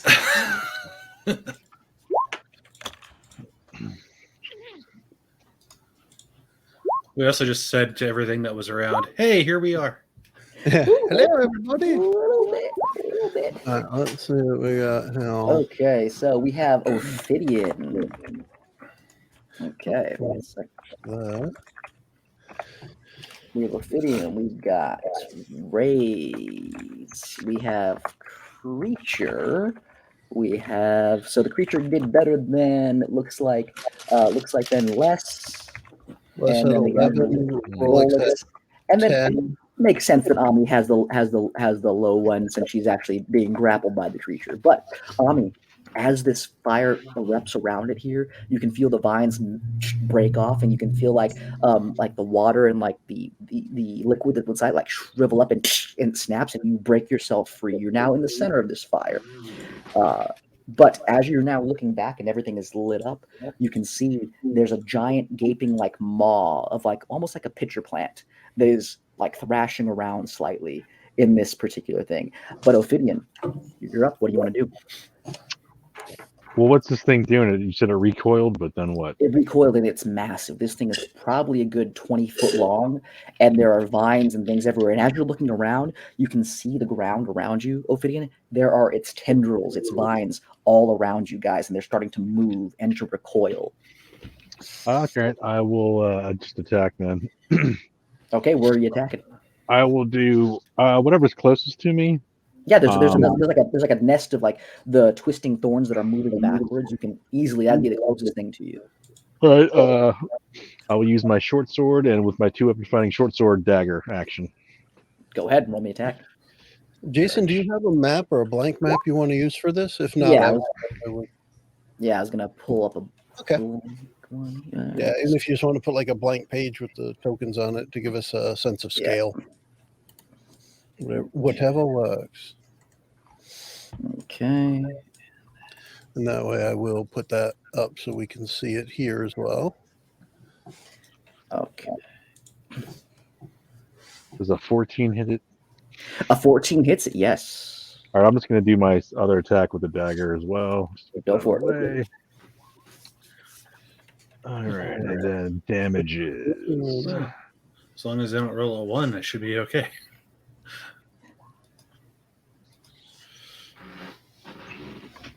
Okay. All right. We're just going to use this creature here for the size of the creature. You roll 2 1s for damage? Yeah, and still end up with 25 with the with the sneak attack, yeah.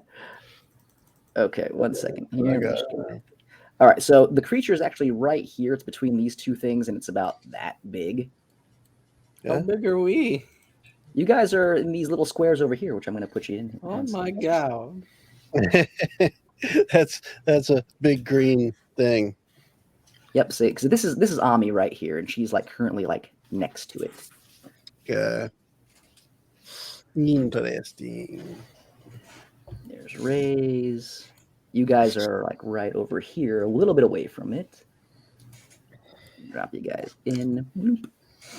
Wait, so what just happened? Oh, we're in combat. That's really it. Has Ophidia taken his turn yet? Not yet. Yeah, this creature right there with the face is the plant creature. It's this the picture is for size as far as how big it is. And Ophidian right here just hacked into one of its branches that's being like being recoiled right here. It's like these tendrils. They're going like everywhere around this area. These things. Ew. Okay. All right, Ophidian, anything else you want to do? I just want to back it as far away as I can, so I'm not in the line of a Sure. tendril. I believe I can give you access to your character if you want to move them. Just go ahead here. Nope. Who is this? This is controlled by Ophidian. Save. There we go. This is. So I like how we got the big chompy face on it. That's pretty cool, actually, because that makes it pretty devastating looking. Well, you said it was a big maw, so. Yeah, absolutely. Controlled by Joe. Save. And then we got this one here is controlled by Les. Save. And this one is controlled by Esther. There we go. Okay. All right. That is Ophidian's turn. It is now Rays. You're up. You see Ophidian like hack into these things. You see it like just chop off these tendrils. You can hear this kind of like loud like squelching sound. And Rays, and then Ophidian just kind of ducks into into cover like he usually does. What do you want to do? Okay. Is that flaming sphere still up? Yeah. It's a concentration spell, so it's still up. Where is it? It's right here. Okay. It's centered around Ami right now. And this is just like a writhing mass of branches. It's basically what happened Fine. is Ami summoned it and then slammed it into the monster. Yep. Okay. So what I'm going to do then is I'm going to grab one of my gold coins. I'm going to yeet it into the monster Love it. Okay. through the flaming sphere. Love it. Because the material components for heat metal are a piece of iron, which I have, and a flame, which I did not. Yep. So you take it and you roll me a spell attack with that, then to see if you can get it to where you want it to be at. Oh, 24. Yeah. I mean, it's again almost if you ever seen the old school the Legend of Val Kilmer, where he's like flipping a coin through his fingers. Reyes does that, and then I did forget to mention though that I am casting heat metal with a 5th level slot. That's fine. All right, yeah, it's definitely going to hit. Roll me some damage, please. It rolled damage for me, damage. but that's actually pretty good, so I'll just keep the damage there. All So right. that's 26 fire damage to this thing. Yeah, Ami, you see this coin fly through, and as it hits your fire, you can see it start to glow. What color does it glow? Is it red, or do you have it glow your color? It's like a bluish green color. Okay, yeah. You see it go through here, and this coin lights up this bluish green, and the creature, like its mouth was open and kind of like screaming, and it just kind of bites into it. And Amma, you can see this creature like freaking out at the moment here as it's thrashing around. Anything else you want to do, Raze? Okay, that was my action. Does it look like I can move around at all? Because there's a bunch of things around you, and like you are currently kind of in the center of these things. But you can absolutely move though. You can try absolutely. Oh, you know what? Is that Les next to me? Yes, Les and Rolex are right next to you. Okay. Yeah, I'm gonna stay where I'm at, but I am going to pull up my Ikloa just so I have a weapon in hand. Okay. All right. Anything else you want to do? Nah, that's gonna be it because I can't do the bonus damage or bonus action damage until my next turn. Okay. It is now the creature's turn. I need everybody except Ophidian to make me another dexterity saving throw, please. Wow, I am just okay at this. Dexterity savings. How does the cat only have a +1 dex save? I'm a strength-based character. Valid. Okay. So everybody. No, hang on just a second. I want to use one of my flashes of genius. What's actually happening? Are we getting hit by the branches or something? So as you guys are all standing there, you feel the ground rumble behind you, and all of a sudden these vines start to wrap around you guys again. So that's what's happening. So you had to make a dex save to stay away from them. So you can use your flash of genius. Absolutely. Does it look like Les is almost getting out, but he's still getting caught? Les and Raze would be the closest you would imagine. Because I'm going to throw a flash of genius at Les's direction. Say, okay, Les, free your legs first. Just some kind of random thing, and that adds +5 to the roll. Okay, Les, as Rolex is saying this here, and you're like hacking away at these branches, like he actually makes a good point. You turn your blade down and you kind of free your legs, and you are saved from this. You do take some damage because of the thorns. And again, it's just a thorny, nasty plant. But you take half damage and you're not restrained. Raze. What was the damage? I didn't catch it. I'm gonna Raze, Ami, and Rolex. You guys, the vines wrap you up, and you guys find yourselves completely kind of grappled by this creature. You guys take 18 points of piercing damage, and you guys are also drugged forward 10 feet towards the creature as far as its mouth. And again, this brings you guys uncomfortably close. I'm sorry, not less is fine. Less doesn't move. Ami, I need you, as you're being drugged forward by this creature here, even through the fire and stuff like that, it's clawing at you and it's pulling you in. You can see its mouth. Its mouth, because you were close enough to it, it goes and it tries to swallow you. I need you to make me a strength saving throw with disadvantage because you're currently restrained by this thing. Okay. You said 18 damage for the. 18 damage, less you take 9 points of damage because you saved. But I need you to make me a strength save, Ami, please. Bro, I'm like a small creature. Yes. And is that bludgeoning, piercing, or slashing damage? Piercing damage. Piercing? So only 6. Oh, that's a natural 1 -1 for a What was the backup character you made, by the way? A giant boulder creature that falls from the sky. Rolex, So Rage, listen. you guys are being picked up and dragged towards this creature's mouth. You can see through this sphere of fire. You can see Ami being pulled, and as you do, you see just this mouth completely open. Ami, you're currently in this thing's mouth right now, and it's trying to chew you, and you can feel this. And again, you're familiar with plants because you are a Circle of Spores druid. You can feel this acidic kind of thing trying to melt your flesh inside there. You take another 20 points of damage inside of its mouth. And I need you to make me a concentration check for your sphere of fire. Is he ending his turn? He's going to, yes, but I need you to make a concentration check to see if your sphere of fire is kept. Concentration. This is not looking good, folks. I think it Where looks is it? It's just roll me a constitution check. Constitution check. Oh. Hey, look at that. You actually are able to maintain focus and your fire stays lit outside of this creature, still doing damage to it on your next turn. But burn. Come on. that is all the creature can do for this turn here. Les, you're up. Really quick. What do you want to do? Did he move at all? No, the creature seems to be stationary. He takes that again. If he ends his turn within 5 feet of the sphere, right. he has to do another. I thought it was on the end of your turn, but it's on the end of his turn. Yeah, absolutely. So roll me another 4d6, please. 46. 2, 4, roll. Wow. 12. 12. It's a little bit tough for you to figure out where to throw the fire because you're in the mouth. But you still do damage to it, so very good.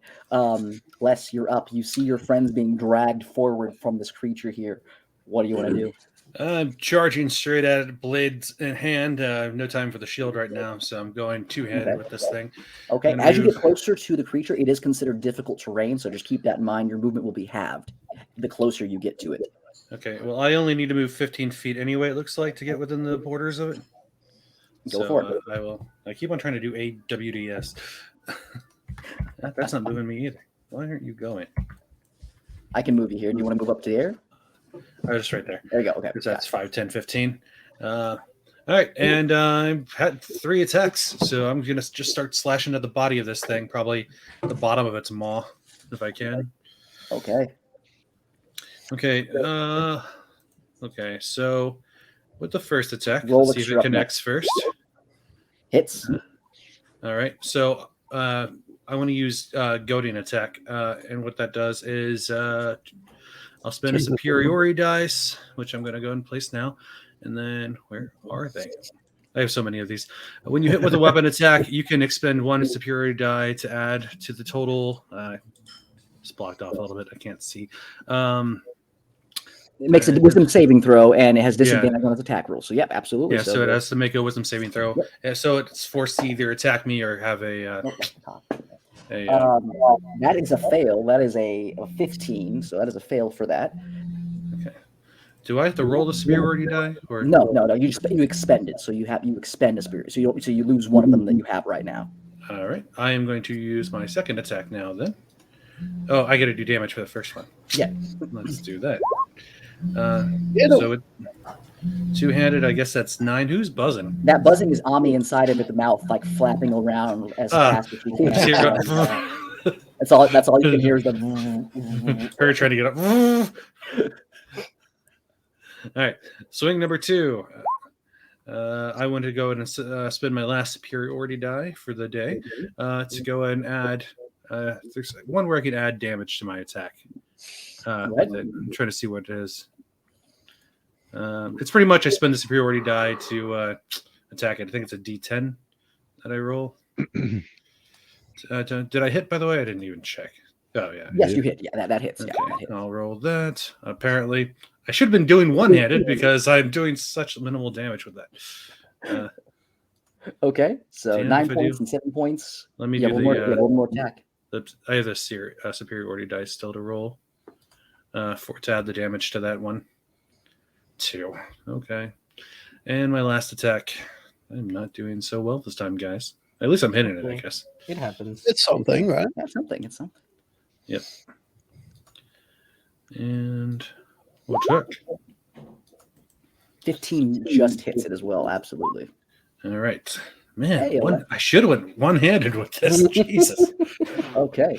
All right. So it's just the massive thicket of vines. Are you just hacking away into that right now? I went to the base of it, and I'm just hacking at its core under its maw. Yeah. Its So body. you're hacking through there, and you finally get to right underneath its maw as you like cleared out about a good 5 feet of like these thick vines and things. You can kind of see its body. You can see in its neck, you can see a glowing coin that is on fire. There's also fire outside of it right now that's like up towards where its tip of its mouth is. It's a tall creature. To look up at its like mouth where it pulled Ami in, you're looking up about another 8 feet from its mouth here. Did we take a short rest while we were at the bottom of the cave? Nope. No. No? Okay. Just Okay. checking. All right. Rolex. And that's You're it. up.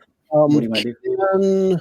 Can Dog get to the point where the mouthpiece where Ami was pulled in? Can Dog get up there and start clawing? Yeah, if it follows Les right now, absolutely. I didn't have a Dogga in there, but yeah, we can put Dogga in there. He'll be right I next just to want to do Les. that and get the force empowered rend out of the way there. So I wanted to just start digging to try and help Ami get out of there. Sure. Make an attack. Make an attack with advantage because it's technically flanking with Les.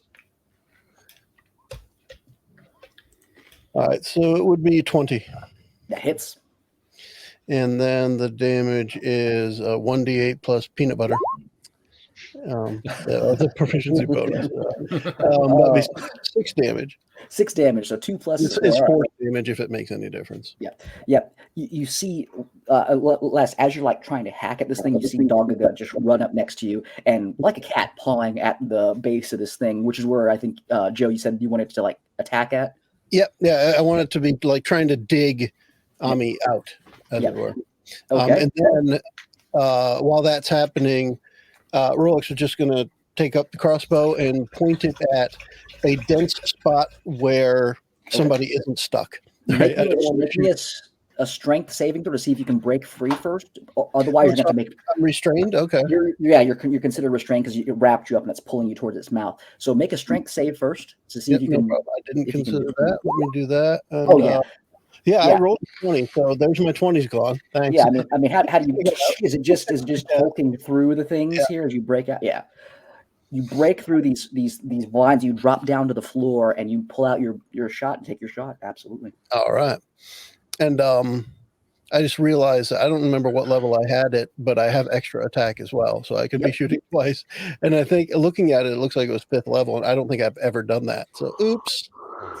Let's get to that then. So we'll do. A 6 isn't going to hit. Let's do the second one, a 12. Well, it's actually a 14 because it's 14 just hits. So yeah. So the first one you go to shoot again, there's a thorn like in the trigger mechanism. You're like, you throw it out there. Second one screwed up. Yeah, you take second shot just hits where you shoot it. Yeah. Just in any mass where my friends aren't. Okay. And technically that is 12 damage because it doesn't add my intelligence modifier, which is it is supposed to. Absolutely. You again clear the thorns and the pieces out of there. You take your shot and you fire, and you see this bolt pierce right into like its chin as it's thrashing around with this fire and stuff.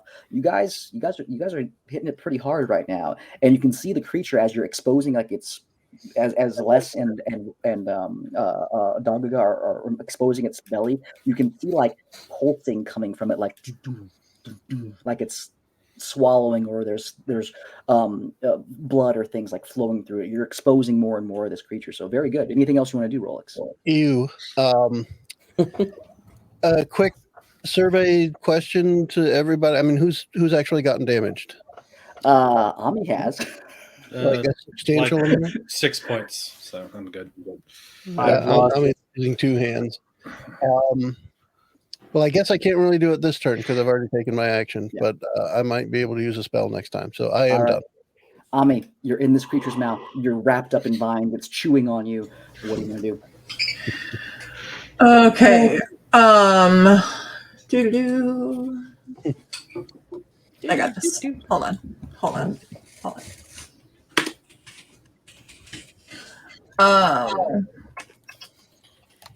Am I completely restrained? Like, can I do? You can. What do you want to do? I'll let you know. What do you want to do? I want to taunt it a second time. And this entire like being is just like plant, basically. It's a plant kind of monster, yeah. It's one of them monsters. Mm-hmm. Okay. Or man. It's a man. Oh. This is you add a core to it, and you have a manticore, right? There you go. What do you want to do, Ami? I think I'm just gonna go ahead and do frostbite from in here. Okay. All right. So frostbite. Is that a attack or is that a saving throw here? That is what I am trying. I have your spell sheet up here, but I don't know why because you have just nothing but fairy fire on there. I hate it. Okay, it's frost. Okay, it's a Constitution saving throw. So yes. Before I do that, I can do the thing where I slam the flaming sphere in as a bonus action. I want to do that beforehand before I break concentration. Okay, so yeah, you use your bonus action and you move the flaming sphere. Just roll me 4 more d6. It's definitely going to hit it because it's on it basically. This massive creature.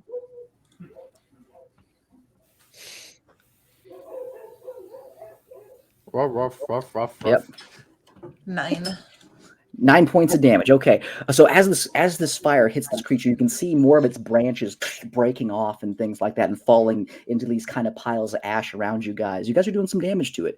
But Ami, you're still inside. You can drop concentration and you can cast frostbite if you want. Mm-hmm. Okay, let's go ahead and do it. It's going to make a save, but it's going to do it because you're in its mouth. It would be at disadvantage, but because you're restrained, it would be at advantage. So it's going to be a straight roll.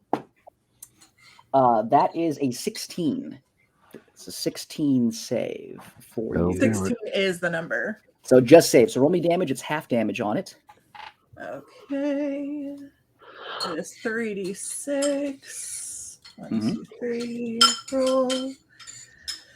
I guess 4. 4 damage on 3d6. Oh, well, you said it's half, right?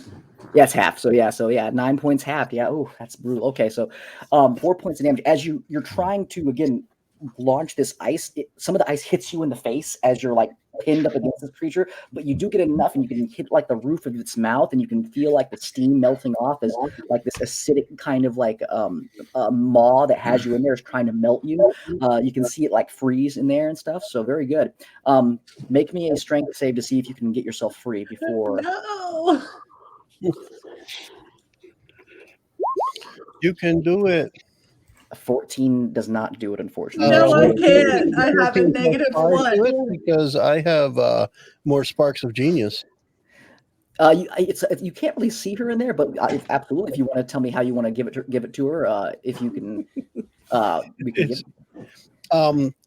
Head towards the spots that have been hacked, where what you call it, Dogaga is scratching away at it, and Les is hacking at it. Put your back into it. Go that way. All right. So where it is the most moist. It's a +5, right? It is +5, yes.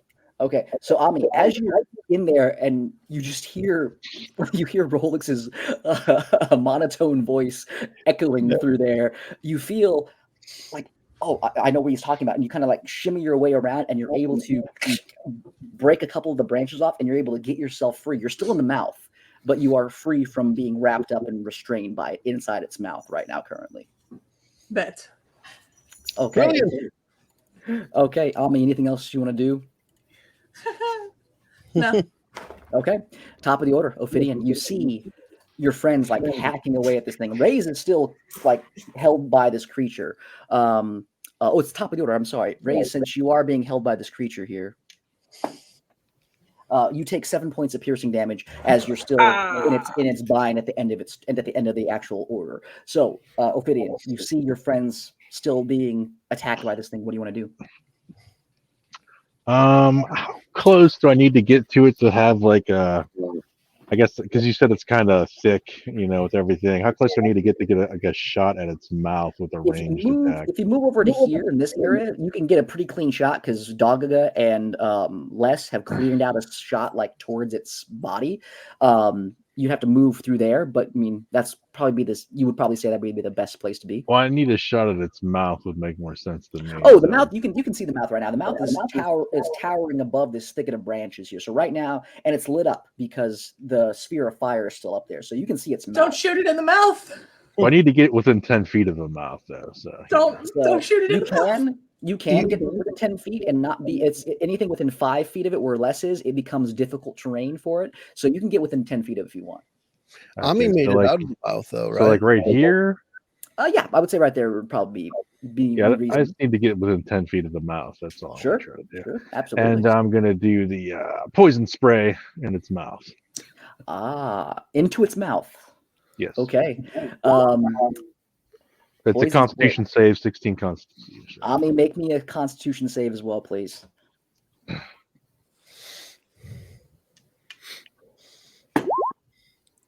Okay.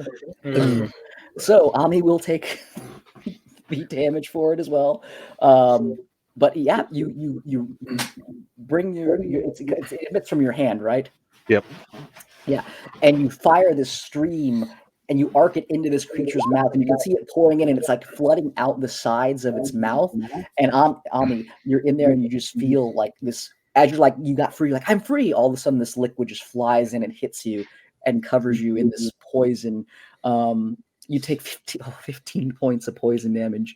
Reverse puke. I'm okay. Less okay. Okay. But they don't get poisoned though. I don't believe from poison spray. It's just the damage, right? Right. Yeah. They don't get. Okay. So you're not poisoned condition though, but you do take damage. I'm sorry, Ami. Okay. Anything else you want to do, Ophidian? I'm just gonna get the heck out of there. Okay.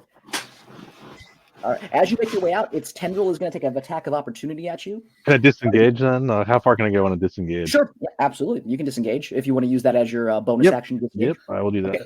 And it does. Oh, never mind. Yep. Then you're good. Okay. Anything else you want to do? That is all. Okay. Raze, you're up. Make me a strength save to see if you can break free. Raze. Does this constitute my action? No. Oh, thank God, because I'm failing. 17 or not. With a -1, I have a 17. You got it. As this creature's mouth fills with poison, and you can hear Ami inside going. You can hear Ami like inside, like, oh God. The vines loosen enough where you're able to break free of it. What do you want to do? Okay, so in that same demonic voice, I'm just going to tell it burn. I will use my bonus action to do the damage from the heat metal spell, and I'm also going to hit it with 3 rays of Eldritch Blast. Go for it. Roll me damage, please. And since I'm no longer restrained, which I need to remove that condition. Pew pew pew pew. Yeah, since I'm no longer restrained, I can fire without disadvantage for once. Nice. 1 hit, 2 hit, 3. hit. Nice. And then don't forget to roll the damage for your heat metal. Yes. So this is 9, 10, 3. That's 20 force damage from the 3 Eldritch Blasts. And then I cast heat metal as it was my last 5th level spell, which means it does 5d8. Okay. Oh, only 15. All right. Where are you? Are you shooting this thing in the mouth? Ray? I'm gonna shoot it directly you at the stated, I'm going to shoot the fairy. No. You've stated prior that through the combined efforts of Lex, Rolex, and Doguga, the quote-unquote core or heart of the creature has been exposed, so I will be shooting that. The heat metal is wherever the hell the coin landed. I have no idea. That's out of my control. Yeah, I see like Ray's about to like fire at the mouth, but you can hear Ami from inside going, "Oh God!" as it just got flooded with poison. You're like, and you just like I'm aiming. Oh no! Just, you fire bolt, and it smashes into the side of things. Les, you're right next to this creature. You're hacking into it, and you just see these powerful charges of Eldritch Blast render its flesh, and you can see, Les, you're covered right now in this creature's blood as the creature is letting out a painful kind of wails. Okay, Raise. Great job, Raise. Anything else you want to do? This is stupid, but I'm going to move forward to the point where I'm within 5 feet of Ame. Okay. Well, Ami's about 10 feet above you right now. Oh, because she's in the mouth. But you can move within 5 feet of it, absolutely. Yep. Yeah, because if in order to get her out of there, I need to use Dimension Door, but Dimension Door, I need to be within 5 feet of her. Okay, yeah, she's still in the mouth, but again, she's loose in the mouth right now. I want. Can I? Do I have to start climbing the creature? You can. Yeah, you can use your movement to start climbing if you want. Absolutely. Yeah, I moving forward. That's be 10 feet. Yeah, I still have 2 squares of movement. So yeah, I'm just gonna get. You can climb up, and Ami, as you're inside, and there's this poison flowing around, and you're feeling just awful. You see this horned tiefling head like grab onto like its mouth, and you can see him pulling himself up as this mouth is partially open. You can see inside to where Ami is right now. She's inside, like down a little bit ways in its mouth, but she is in there. I still have an item interaction, right? What do you want to do with it? I want to take my Igloa and shove it into its mouth lengthwise. Sure, yeah. Or like vertically, like, nope, you are not crushing this tiny being. Mine. Okay, all right. Yeah. You see, Les, you see him put the thing in there, but that's all you can do for this turn here. Yep. That's it. That is everything I can do. Rolex, you and Dogga, what do you want to do? This creature looks like it's taken a beating from you guys so far. Well, let's go with the same attack with Dogga here for the miss, I guess. But 2 is not going to hit, but still, standing there clawing at things, just not being effective. Dogga's eyes are completely covered by this black, inky like blood, and you definitely think it needs some windshield wipers on them to help it see in the future. I could definitely create that little item. I could infuse a windshield wiper, I'm sure. That would be pretty cool. Next, it'll just be Rolex straight up with the attacks here. Let's get back to attack. And 18, I assume will hit. Yeah. So the first one will do 9 damage. 9 damage. I'm not adding the other 5 it needs to. And the second hit, and these are the magical bolts. They just appear and then fly out. Yep. Because that's just one of the skills. And that's a 14. I'm guessing 12 is not going to hit. 12 is a miss, unfortunately. Okay. So yeah, same thing. Just sticking with that and hoping that Ami can get pulled out of there because there's not much I can do. Well, your heavy crossbow, it doesn't add your proficiency bonus. That should be a 14, so that should be a hit. It does. So I have a +5 already to hit, and what it's missing is a +2 from an artificer. From the artificer class. Okay, gotcha. I misunderstood what it wasn't adding right there. Okay, so that is a miss. It's not adding the 5 that I get from one of my skills. It's not adding that to the damage. Gotcha. Okay. So I have to add 2 to attack and 5 to damage when I use it. Gotcha. That makes sense. Okay, so one shot goes wild, like a branch comes up and kind of knocks it out of the air before it even gets to it. The other one, are you shooting it in the head? Again, towards whatever mass I can hit easily. I'm not looking for any spot where Ami is or anyone else. I think it'd be cool if you shot the mouth, and then then Ray's can put his foot on there, and he can kind of hopefully keep his balance while he's putting things in there. So so we'll give him a little piton to climb with. Absolutely. Okay. Anything else you want to do, Rolex? No, that's going to be it. Okay. Some stability in this writhing mass would help. I guess the only other thing I would say is because he stayed back pretty much the whole time. Yeah, Ophidian's gone forward and back, but with Rolex staying back the whole time, I think it would behoove him to turn to make sure nobody's behind them. Okay. Came in this way, but I don't know that anyone's turned around yet. Make a perception check, please. All right. Let's see here. The creature's starting to look very rough, though. 15. As you turn around, a vine like hits you in the back of the head, and you don't see anything currently. You don't see anything, but again, you were a little bit jostled when you were looking around behind you. But with a 13, you don't see anything immediately. Okay. Okay. Les, you're up. I accidentally got you and Rolex's initiative backwards. I'm sorry. So you're up, Les, and then Ami, you're next. It was also the monster before my turn. So the monster wasn't able to do anything at this point here. Okay. Yeah. Well then, it's kind of getting its teeth kicked in. It's getting its teeth kicked in, but I also used an ability of it here that basically, and it doesn't move. So okay. Did you say I was kind of cutting a hole through it? Yeah. Right now, you are covered in black, inky goo. As what you're else hacking is new? All right. I'm just gonna continue hacking my way into it, trying to find that pulsating thing that you were talking about earlier. All right, make me I guess is its heart. And I don't really have any more. What are they called? Skills, pretty much. Yep. Yeah, superiority dice left, so it's going to be straight up attacks. Go ahead. That I thought I was going to roll an attack. It rolled a damage die instead. Let me roll that. That's a hit. Okay. I scrolled up to look at the order of things too. I was trying to see what was going on. Nice crit damage, max damage, I should say, not crit damage. So that's 16. 16 plus 0. Hits. Yep. Oh, it's 10 plus 6. That's what it was. Okay. 16 plus 0, 10 plus 6. Yeah. Yeah. Okay. Those are the same thing. 16 plus 0 and 10 plus 6. No, I'll just roll both attacks real fast. So I botched the second one, and I hit the third one. Okay. Go ahead and roll me damage for the third one, please. 10 more damage.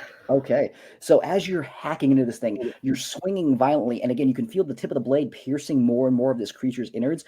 The one swing, though, because you're just kind of like covered in this goop and you can't really see, you just swing and you feel like you didn't hit anything. You kind of take a step forward and you swing again. And as you swing again, you feel your blade like hit something very hard. And the creature, like all of its vines and its mass kind of... And it seems very, very rough right now. Anything else you want to do? I've ran out of actions, unfortunately, so that is my turn. I'm going to hit that again. As I looked at my blade, everyone else's turn. Ami, you're up. You're in this creature's mouth. You're free. You can see there's Ray's on the outside. He's putting his Equala inside the creature's mouth to keep its mouth open for you. What do you want to do? I would like to get the fuck out of this creature's mouth. Yeah, you're able to fly out of its mouth right past Ray's, and you're by his head right now. So we can move right here. What do you want to do? Okay. Every time a plant monster dies, a fairy gets their wings. Oh. Damn. I am going to... And obviously this is a way nobody else is inside of this thing in any way, shape, or form, correct? No. Okay. Of course it's not loading. Yeah, pretty much. So I am going to, and the creature is big enough to where I'm going to make sure I face away from where Ray's is, like right there. I would also like to do poison spray. And if it happens to go in the same direction as Ophidian, yikes. Well, Ophidian's far away from you, so he won't go in the same. I could inhale that. It's not going to bother me. Go Yeah. for it. Go ahead. Go ahead on me. Roll me an attack, please. Yeah, it's an attack, right? Yeah, for poison spray. Easy spell. Yep. It's a Constitution save. I'm sorry. No, it's a con save. That's on me. I'm sorry. Yes. Okay. That is I'm even not though it range of it this, has a right? very healthy Constitution. That is still only a 10. Hey. So fail. roll me damage, please. Pink. You can kill it. Wow. 8. We're 8? not going to talk about it. We But that's all we're supposed to do on this show. No, Yeah. no, no. You fire this. She somehow managed to roll this 7d6 and got an 8. yeah, We you don't fire. talk about that, You roll. fire this poison into it, but again, you're still covered in this stuff here. And again, the spray kind of goes around a little bit here. It doesn't make it down its gullet where you wanted it, all of it here. But the creature writhes in pain. The mouth starts to kind of like move side to side. It starts to slow down. Anything else you want to do? No. Okay. All right. I'm good. All right. Well, in that case, then I need Ray's, Rolex, Les, and Ami to make me a dex save at the end of the round. Hey, which I'm we're at. kind of okay at this. Never So mind. Should I roll one for Dogaga as well? Yes, please. I am not okay at this. 16. Oh, Not God. terrible. It was nice Okay. knowing you all. Okay. Rolex. Again, Rolex, what was that one? There we go. Steel Defender. Thank you. Yeah. Well, the Steel Defender actually gets a +4 on that, so that's a 16 there. Okay. So Les and Stoggaga, you guys are hacking away into this creature's like belly, and it can't seem to bring its vines to wrap around you. Rolex, again, the creature wraps around you as you're trying to, again, pick the right spots to aim at. You can feel your arm get kind of pushed in with you as it getting wraps around you. Ami and Rays, unfortunately, you get pushed into its mouth again as these vines. You guys are right on the mouth. You get pushed into it. You all take only 9 points of damage this time. No, I'm sorry, 12 points of damage, and then I can't add. And then Doggaga and Les, you take 6 points of damage because you saved. All right. But yeah, you guys are currently in this mouth. So as Ami, you fly, you're like, I'm free, and Raise, you're like, yeah. All of a sudden, these vines just knock you both into its mouth. And Ophidian, you can see tiny fairy-like legs like hanging out of its mouth, and then of course Raise's legs like flailing from its mouth right here. Ophidian, it's your turn. What do you want to do? I just want to move in and start hacking at some more of the tentacles, whatever. Go ahead. All right, another short sword and dagger action. Those both hit. Yeah. Sweet. Short sword, dagger. Ooh. Oh, that's some nasty damage there. Let me just double check. How do you want to do this in killing it, this creature, Ophidian?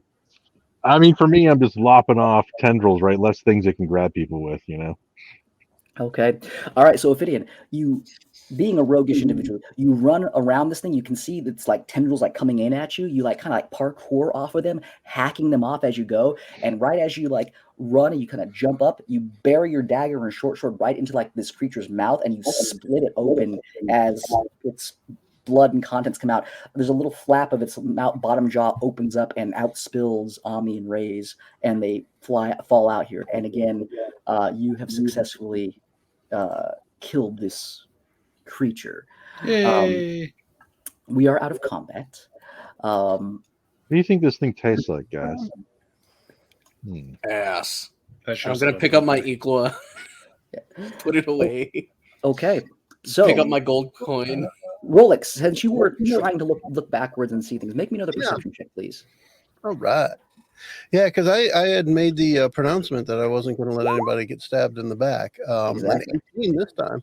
An 18, you can definitely live up to that process. As you turn back and you are able to now kind of, the vines drop off on you, you turn back, and as you look back, you can hear the end of our episode. Oh, crap! It just snuck up from behind this It time. did. It did. are you going to let us all know, or are we still playing except for Rolex? That was good. Well Yeah. done, Randy. All right. Well, thank you guys for playing. We will pick this up on the next one after you guys had, and again, we'll see if you guys can long rest because you guys are currently very late at night. And, Yeah, we need to find that house. Yeah.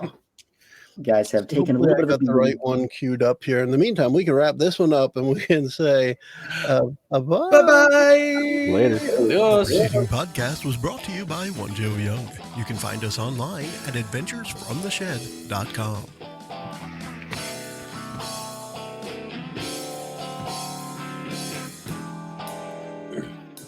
The monster used Vine Whip. It wasn't very effective. I don't know. I think Ami might disagree. It was effective. All right. Bye-bye.